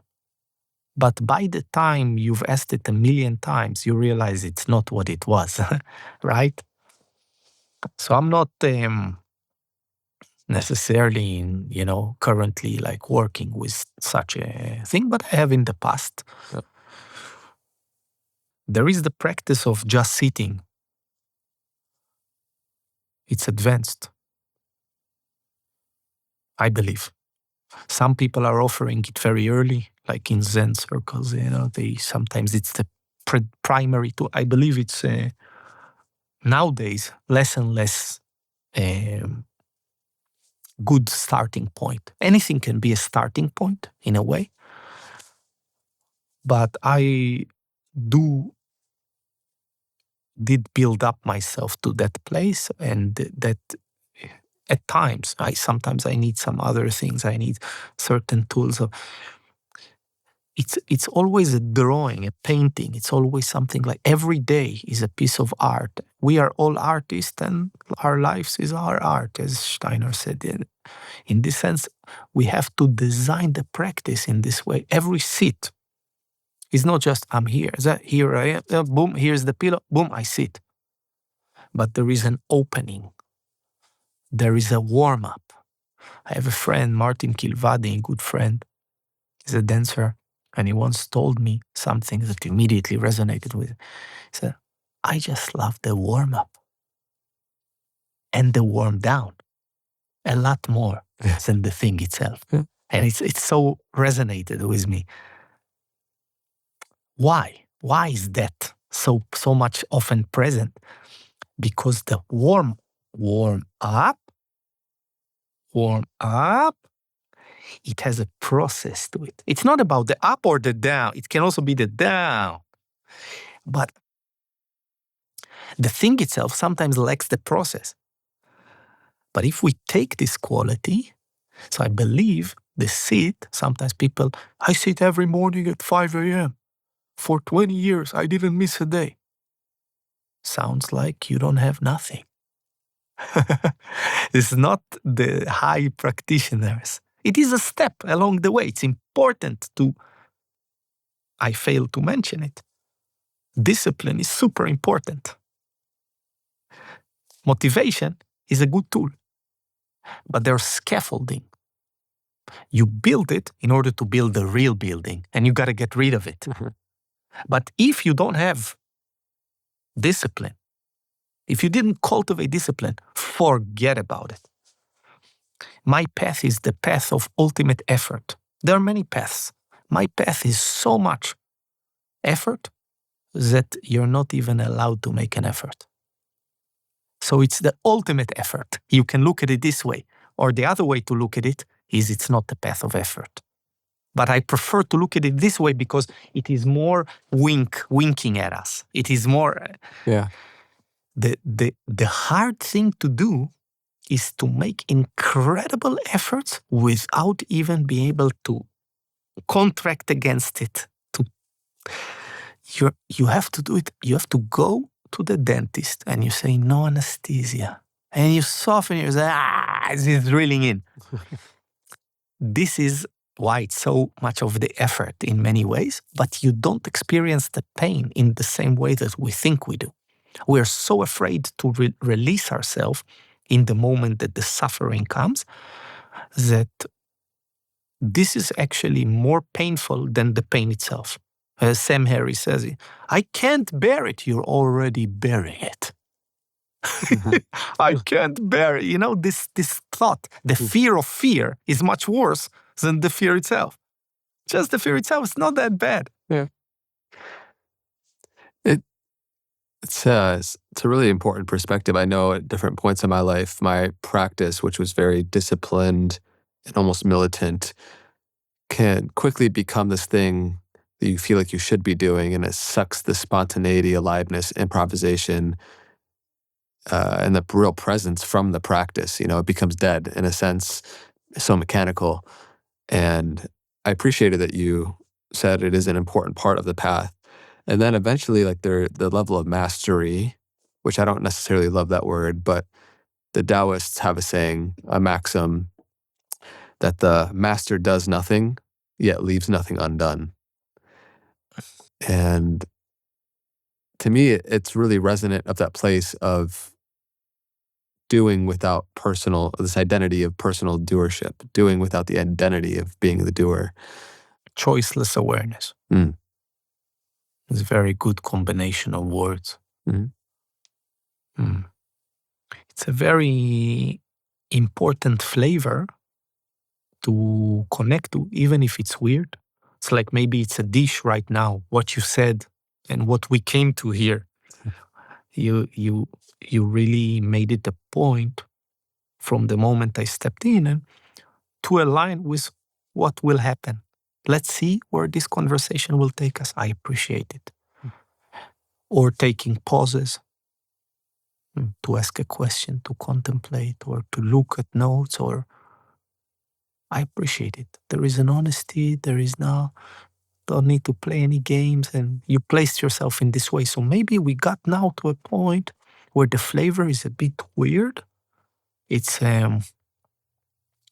like some weird dish, right? That you're in some country is like, you know, and once I was in the Philippines and they have this thing, balut. It's this egg, normal egg, but inside of it, there is the chicken already. So you open it, you eat it, like you're crunching through bones, the beak, feather, you know, like feathers sometimes. And so then, like, you know, like, oh, you know, but then you actually do it. Wait, try to sense, what is this? Or even the concept of, that's evil. That, you know, like even that, it plays tricks with us. It's the narrative that we put on it.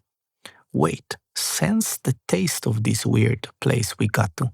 Choiceless awareness doesn't mean that you are removed from the equation. The opposite is, it's hard to get this.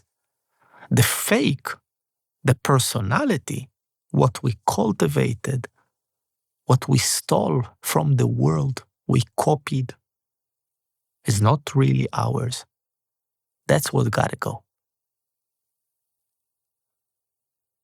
To a certain extent, controlled, placed correctly.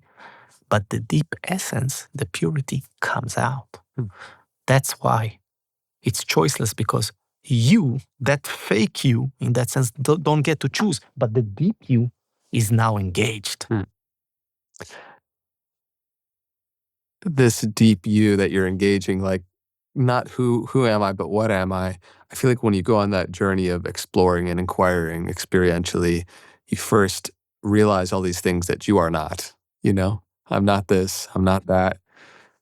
And I'm curious, how do you answer the question, what am I? When you've explored that experientially, what have you found for you in your fundamental essence in nature? Hey, it's not a communicative thing, right? Yeah. I can say some words about it. I can extrapolate something from it.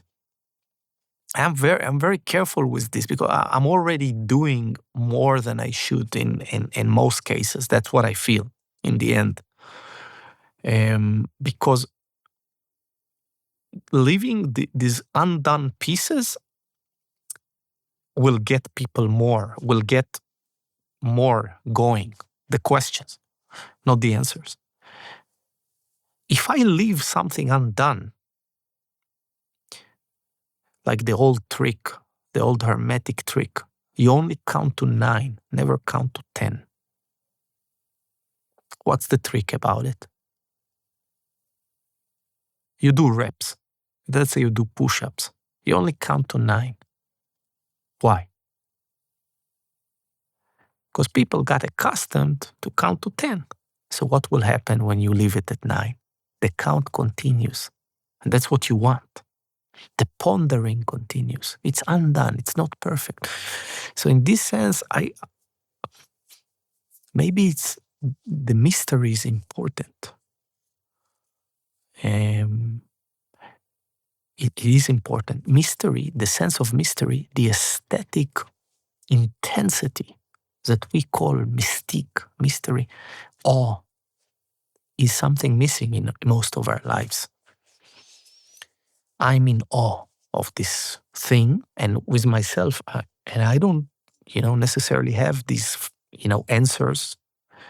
And even the answers that I do have sounds like I can't bring them about into some kind of a thing. But like you said, there is a lot of discoveries through the path of negation, what I'm not, because I cannot know what I am, but I can know what I'm not. People should reflect on that. The learning through negation is a very important tool. For example, when I work with people with boxing, for example, I don't teach them boxing. I teach them what I view, what it's not. And it's more powerful than teaching. I don't teach any techniques of boxing.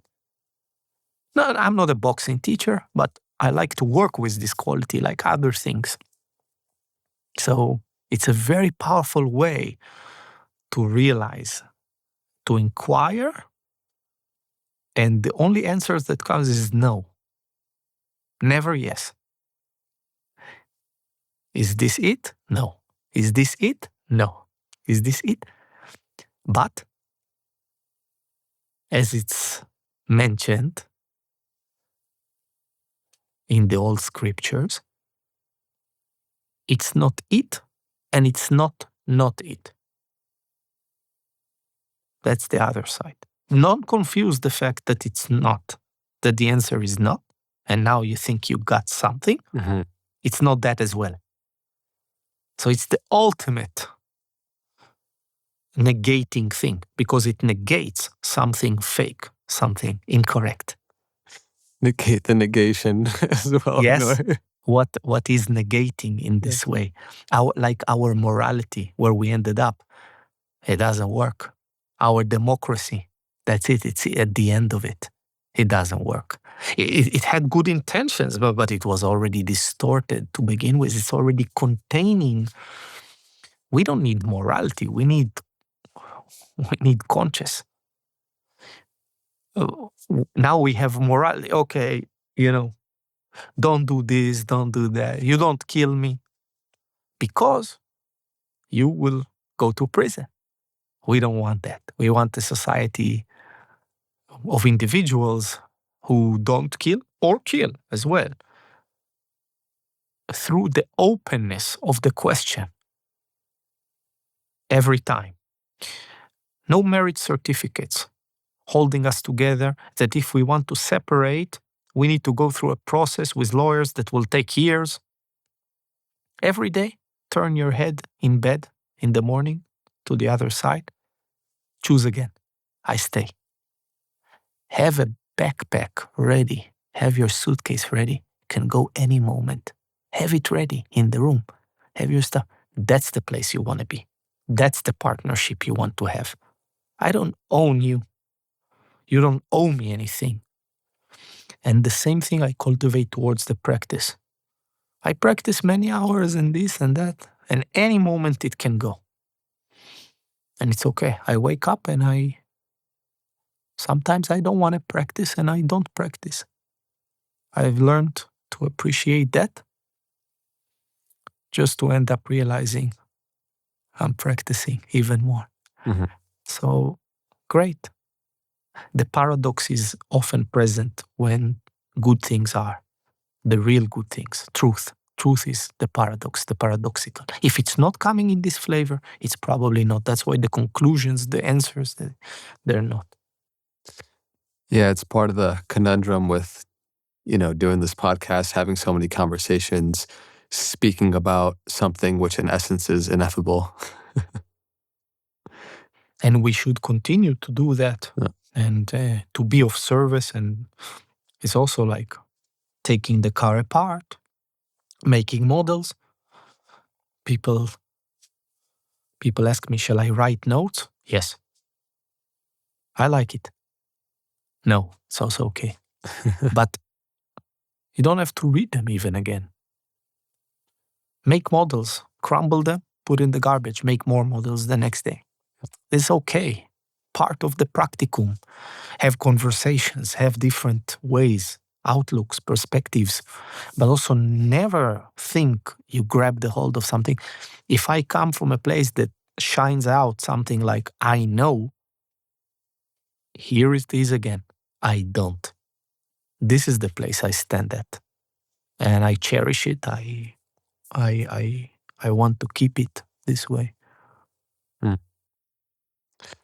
You seem like you've read and studied many different individuals in different fields. The folks that you've quoted in this conversation, has that just been a natural proclivity for your understanding? Have you read a lot? Where have you studied all these folks from?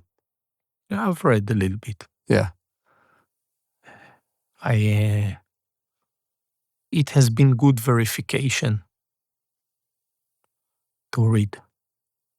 Never a good manual. But it is an important thing and a verification, and I am a reader in that sense. It was something that was present in my culture, in my family, and I could play that game quite easily, and so I've gained a certain capacity with it, and I spent many years reading in a variety of fields. And in my house there was a cultivated curiosity a lot, in, like I said, and this is the most important thing. You don't need to teach children anything besides curiosity. Once curiosity is there, you could teach them the rest. There is a beautiful saying. I hope I don't butcher it in a too bad of a way, but if you worry,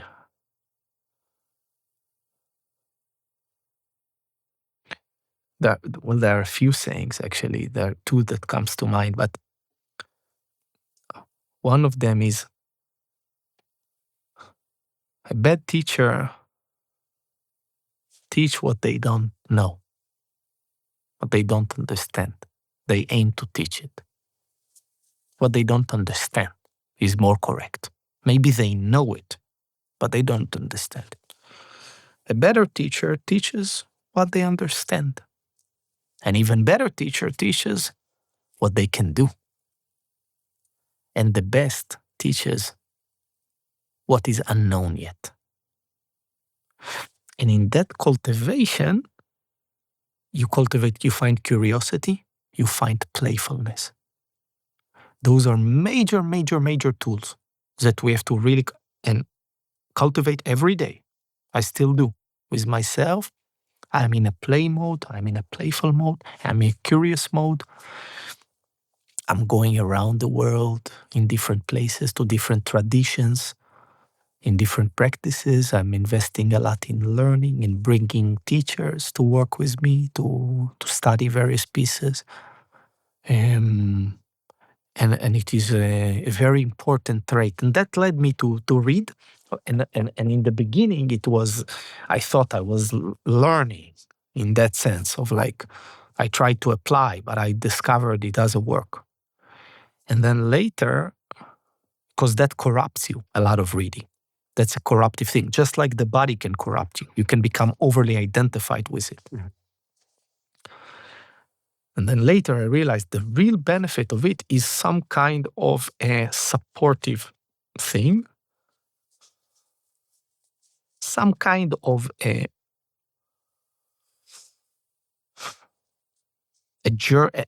story of a journey that somebody took, that you also took, that is supportive, verifying, assisting in that sense. It cannot give you nothing. If you were not there, it's not for you, actually. It's not what, you understand what I'm saying? Mm. And that's a major confusion that people have. They're going to read the Gita, the Taoist, scriptures, the Jewish ones, or the Sufi ones, and they think, okay, oh wow, cool. Oh, they quote this, they quote that. I've been there, and with myself, and sometimes I still fall trapped to this. And the practice is what gave me the books, not the books gave me the practice. You read a lot as well? I have read a lot. It comes in waves. Sometimes I just stop reading entirely. Good. And sometimes I find thinkers like David Deutsch or Feynman or someone who like really is a novel insight into something that is, provokes something. I have a student. She was a physicist, a theoretical physicist, but she stopped. Now she's working with practice, with movement, and she has a very warm place for Feynman. Mm-hmm. I didn't really dive deep into, but I need to at a certain point, because I heard I appreciate her and what she thinks, and there are letters that he wrote, some book that has those letters. I heard very powerful. Yeah, the pleasure of finding things out, I also think you might resonate with. Sounds very alignment with the way that you've been describing the curiosity and the journey there. We have one or two questions from our online community that sent in something. So Sure. Matt from Salt Lake City asks, for someone who does inner work, therapy, meditation, developmental practice, but largely ignores the body, what are they missing? What does the body know that the mind can never access through thinking alone? There is no access to the mind in this way that we often think, and we get corrupted. It's the intellect. There is a discursive quality. We might think we're not working with it. We might think we are being present and being. The body helps, and also the heart. These paths, they are complementary. You can get there from any way. There are many doors. The universe, God, whatever it is, left a door in every atom, every cell is a door. Every individual, all the information is inside. That's why it cannot be covered, erased, or broken. It always comes out. But when people speak of the mind, what they don't realize, and it's too late by the time that realization, if it ever comes, realize they didn't work with the mind. And the word mind is already problematic, because that's already this muddy terrain. But what I'm offering is not like the body way. I'm just offering the practice way. And part of it is to realize this has a lot there for you. The physicality, the movement as well, the stillness of the physical movement which is often present for these ways. And also the heart. I learned the importance. For me, it was a big thing with the heart. Because the body, I'm not inclined to the body. I'm not gifted with the body. My gift is with the intellect. That is the original inclination. I went to the weakness, not to the strength. So I strengthened my weakness and I devoted my life to the movement practice, the physical movement for many, many, many decades. So I gained those two. What was neglected was the heart. So I didn't care about people, nor did I care about myself. I cared about their success, and they were successful.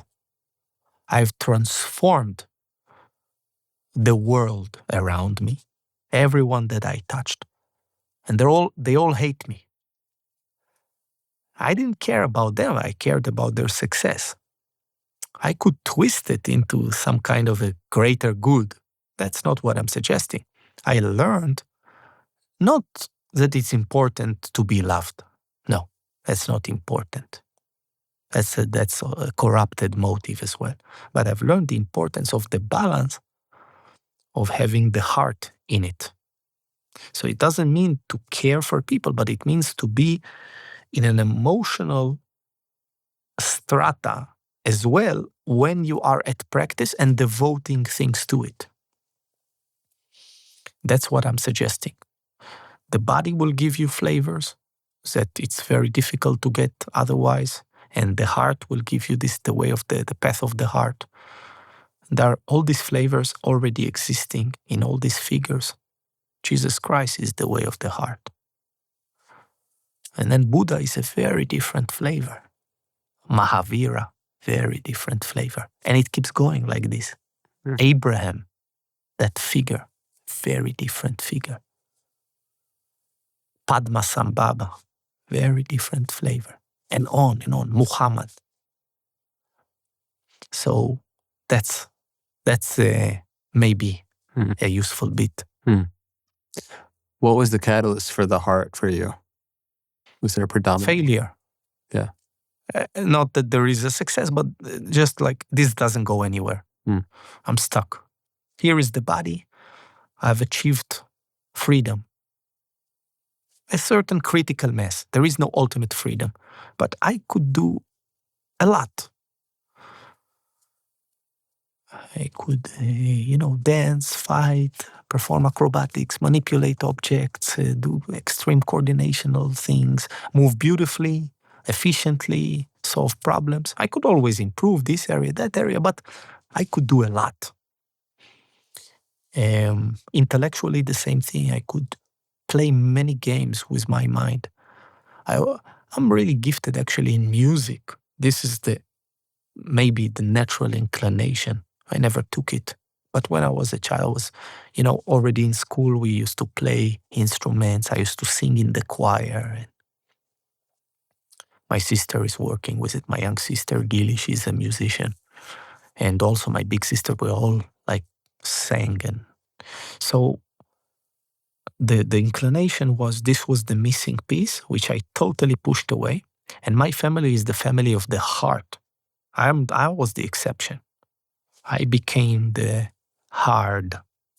Certain experiences in childhood, certain inclinations made it for me against them. This is the way that I saw reality. And this made me a very potent practitioner and aligned me with the intellect. I'm smarter than you and I'm more powerful than you physically. This was the inclination, so that's what I got. The heart was left way behind. And then at a certain point, it's like, I'm not actually strong. I thought I was. I'm not actually smart. This is just, what is this? This is thinking. It's like this realization. I remember this moment that it dawned upon me. This association. This is thinking. Chicken, egg. That's all that there is there. I refuse to accept that. I said it to Huberman yesterday. I said, as a neurologist, let me guarantee you, it's not. But he couldn't actually provide an answer what it is, which is very important and potent, even as a neurologist, to say, I don't know. But I can tell you it's not just that. Negation again, right? So I realized I cannot think. I'm not smart. I'm not intelligent as well. So slowly, the heart came there for me, and still something I work with, and I need to work more and more with. Maybe part of that softening, maybe that you can see from the outside. Yeah, when you walked in my home, I was like, "Who's this ball of light?" You know? Oh wow! Yeah, you were. That's a first. Yeah, no, you were. I mean, you felt just like you have a very generous, kind spirit. Thank you very much. And I mean, I've seen your stuff online for a long time, and you probably are more recognized for being kind of a fierce, disruptive, which of course is still in there. But it's beautiful to see the evolutions of us, you know, and how they integrate, and it's like a spiral staircase, you know. We revisit these core patterns with a little bit more level of awareness, more heart, and that's amazing. And it's inspiring to see people change and evolve. And one more question from Benjamin from Dallas, Texas. What sort of small, daily, and actionable exercises can we implement in our lives to see relief from our body's normal wear and tear? Take it where you may. Let's service it. I'll offer something. I don't know if people will pick it up, but here it is. Stop foam rolling. Start floor rolling. And use as hard floor as you can while remaining as soft as you can. So if you can't remain soft, start with a mat or a rug. Take 10 minutes. If you can do it technically by looking online on some technical material, how to do a roll or this or that. Can pursue it this way or not technical. Just start by rolling side to side in different ways, into sitting, back into lying, from chest. But spend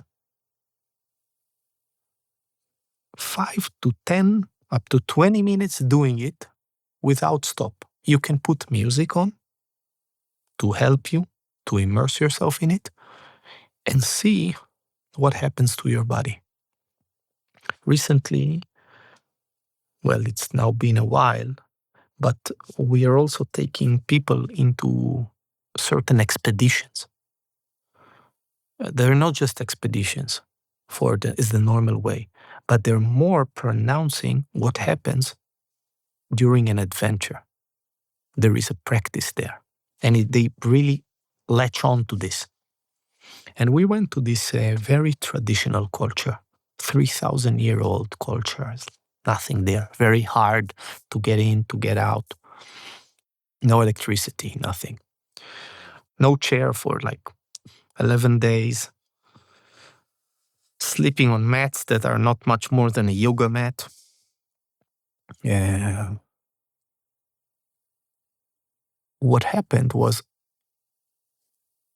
3-4 days in, all the aches, lower backs, hips, knees, improved. Some really, really improved, others less, but still improved. And new aches came. Aches of the flesh, the grinding of the ass. You know, that the flesh was hurting because of the rigidity of the structures, but the joints and the movement felt lubricated. And then after a few more days, it also came together. This would be the experience of people. So if you have that wear and tear, those aching joints, start to spend some time. Take really a time. It will help you. Put a timer on and don't stop. You don't need to do it fast, or you don't need to sweat, but just keep going and explore. And if you don't feel connected to that, try to use a technical layer. Use one of those tutorials. There are countless online, and pursue it for the time frame. And then slowly build it up. And do it without escalating your situation as well. So observe the next days if you inflamed yourself, if you overdid it. All my advice is dangerous in the sense that it's potent, it works, but dosages apply. Yeah. Mm-hmm. Amazing.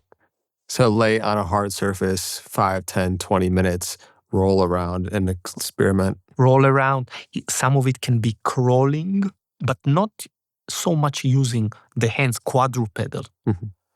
Why? Because I want to get deep into the architecture, into the inner frame. I need the rib cage to change. This is not happening through flexibility. This is not happening through stretching. This is not, you need to really, so stop foam rolling, start flow rolling. I'm sure somebody will make a business from it, a slogan from it, and will sell some system around it. Yeah. Good luck. Yeah. You know, wish you best of luck with that. Is there, I think that feels really helpful and is like a beautiful, simple practice. And at the end of a 3-hour conversation feels immediately actionable for people as well. Because your advice is potent, like you've been able to see patterns with reoccurring low back, shoulder problems, whatever. Could I give you a couple other areas of the body and see like what have been some useful tools, and you could share a couple useful tools maybe? Sure. Amazing. So shoulder pain is pretty common, I feel like, especially. So for that, I have a lot of tools I already put out for free, and people should go search for it. And one of them, it's been engaged with tens of thousands of people and became quite a phenomenon, all the way up to Joe Rogan and presidents of countries, and that I got thank you letters and hanging. And you can search Ido Portal hanging challenge. And that's very potent for shoulders. And it's basically bringing back the suspension, this point of opening the whole body and allowing gravity to start to align it. Relaxed hangs, if you can. Some people can't. They have to use the active hangs, what we call. But I'm not going to go into all the details because people can find it online, including videos, old blog, Ido Portal hanging challenge, 30 days. It will help your shoulders. Amazing. What about low back stuff? Low back can be also engaged with hanging, and also from another tool, which is the squat challenge. Again, Ido Portal squat challenge, and you can find both of them will really work from both ends, upstream and downstream, and can affect the lower back. And there is another thing which touches it, and those are 3 challenges that are free, and Ido Portal, it's always the easiest thing to find, spinal waves. Where you go up against the wall? Yes. Do that. Yes. And those 3 things can do a lot of good. I cannot promise anything, but they can do a lot of good for lower backs. If I need to add a 4th one, if this didn't work, you do 1 month of the hanging challenge. You don't do it together with the squat challenge if you don't have the time. They take a lot of time each day. Not a lot, but substantial amount of time. You can do the next month, the squat challenge, and maintain the hanging instead of like fully doing it. And then along with these 2, you can already from the beginning start to practice the spinal waves, which creates a very micro movement in the whole system, and especially all around the spine. And these micro movements brings with it life, circulation, information, synovial fluid, blood, etc. is moving and the most important thing, which is failed to be realized by the scientists many times and by various people, it's not about so much the structure. It's about the model. And what happens when you stop paying attention to things, they deteriorate. You can't, there is no status quo. There is only improvement or degradation. So it means the spinal wave is more about moving information. I'm not trying to heal the tissues. I'm moving information throughout the whole spine. And it's a rather safe thing to do because the movement is so small and it's unloaded. Great combination with the other two things. Those are three challenges that people can use for the whole body. That's why I issued them in that order as well. One of them is also opening the whole shape. One of them is compressing. The squat is the full compression. And one of them is in between. And they all service the totality of the body, the upper body, the torso, and then the lower body. Yeah, and the other thing that can be added later is exhalation. Improving exhalation, which I'm not gonna go into this. Let's leave it as a mysterious thing. You don't know how to exhale. Learning to exhale will do a lot for lower back problems. But that has to be pursued properly. It's part of what we teach as well, and the many, many, many things that we do.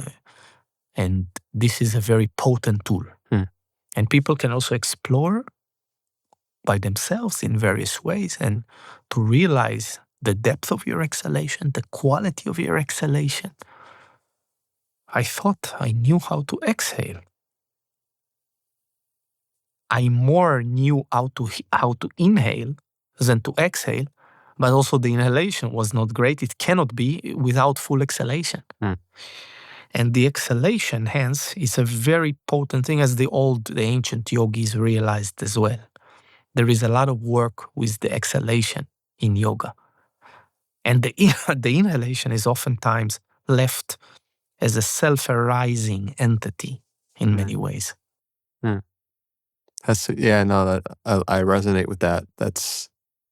We can leave it a bit more mysterious, but even just the inquiry to explore, how can I feel my exhalation deeper? Feel it, connect. You can't refine what you can't define.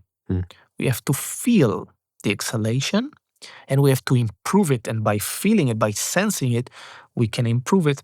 And then the other thing is, I can't exhale. How I eat, my emotional state, my relationships, they create a scenario in which I can't exhale, never. And you get into this place of realizing, oh, wow, I've moved so far away from the animal that I can't even exhale. Now, oftentimes people realize that they cannot inhale and they report it. I can't inhale fully. So that's why I'm offering, no. Go to the other side. What you think you have, you will never have. Because you thought you possessed it, remember? And is there any, one of my last questions is just, again, we think of movement and exercise from that term as in the gym, whether it's bench press and bicep curls or up dog and down dog, we get stuck in our modalities. And it feels like the way that you explain things, you're addressing the system and almost like the animal that is this human body. I can't help but think of us being one of the only, animals, beings in the animal kingdom that have this ability to disconnect from our body and be so split mind and body. I'm just curious, what, if any, analogies do you draw from examining the animal kingdom and the way that they use their body and how we're stuck with it? I'm not sure you're right about that. Yeah, well, it's more of a question. I'm just, do you... I don't know. It's a question to ask. I don't know. Yeah. I don't know if the animal cannot do that. I think our disconnect is often something else. It's not a rising to some other place. Like, for example, have you ever had a dog? Mm-hmm. They dream. What happens in the dream? Where do you go? You're disconnecting somewhere, right? And then you kind of come back into that. Or there is at least an experience of it for people from outside. I also practice dream yoga, sleep yoga. So there is very weird insight there in the transitions. in the twilights and in the ability to cross the boundary with an awareness. Back to your question, the animals, well, there is this Hollywood or the old kung fu movies, childish inspiration from the animals. The animal walks. People mention me a lot with that. The animal walks. I love these things. Not so much trying to capture the movement of the animal. A better and more interesting thing is to capture the spirit of the animal, which is also not the end. Mm-hmm. And there is deeper in that. All the animals are some kind of semantic primitives or some kind of archetypical things, which are so archetypical, primal, that they are part of this evolutionary thing. So they are actually part of the process. We have a fish in us. We have a mammal. We are mammals, essentially. We have a reptilian. And there is this other thing which we don't know what it is. Is it the ape, the naked ape we call ourselves as well? Or is it something else altogether? And maybe it's not so different than what we think it is. Maybe as we more and more see, we didn't develop artificial intelligence. We are artificial intelligence. That is just the only thing that we can produce because that's who we are. But maybe there is a potential to be something else. The work with the animals is important to find this, to locate it. So it's not about the animal movements, look at the animal movement. But it's about a connection to the capacity of the body to still produce those things. The spinal waves, when they're practiced a lot, the real spinal wave, people would be shocked when they are close to the person who can really do it. It can be felt, heard, experienced from outside, and there is no movement almost from the outside. That's what it becomes emblematic. Every practice becomes gestural, from big circles to small circles to a dot, as the Taoists realized. It's the same. And so this is the real potency of working with the animal archetypes. I think it is rarely done. Most people who speak of the animal usually are in the outskirts of that practice, which is good to start. Mm-hmm. I love the animal movements and, but it was a nice piece. And I also manipulated it to gain certain attention, to get what I really wanted going there. Yeah. Until today, people approach me for this, for that, and they realize, well, we're actually doing, oh my God. Very last question. And take your time with it. But if you had 60 seconds to share one message with humanity, what would you say? It's a simple thing. I'm going to break my rule. I'm going to give you an answer. Practice. Practice. Become a practice, not because you choose to, in that sense, because you realize that this is the only thing that is going to happen anyways. You are at practice. The universe is at practice. Everything is at practice. Now you can align with it, and you can choose on that strata to join it, which changes the whole game. That's the gift that we receive. The gift of that choice, that alignment. That's the message. The message is to join the real party. this is a beautiful thing to be here. And the beautiful thing is to be in practice. The most potent thing I could bring, I could gift anyone, and I gift myself, it is that.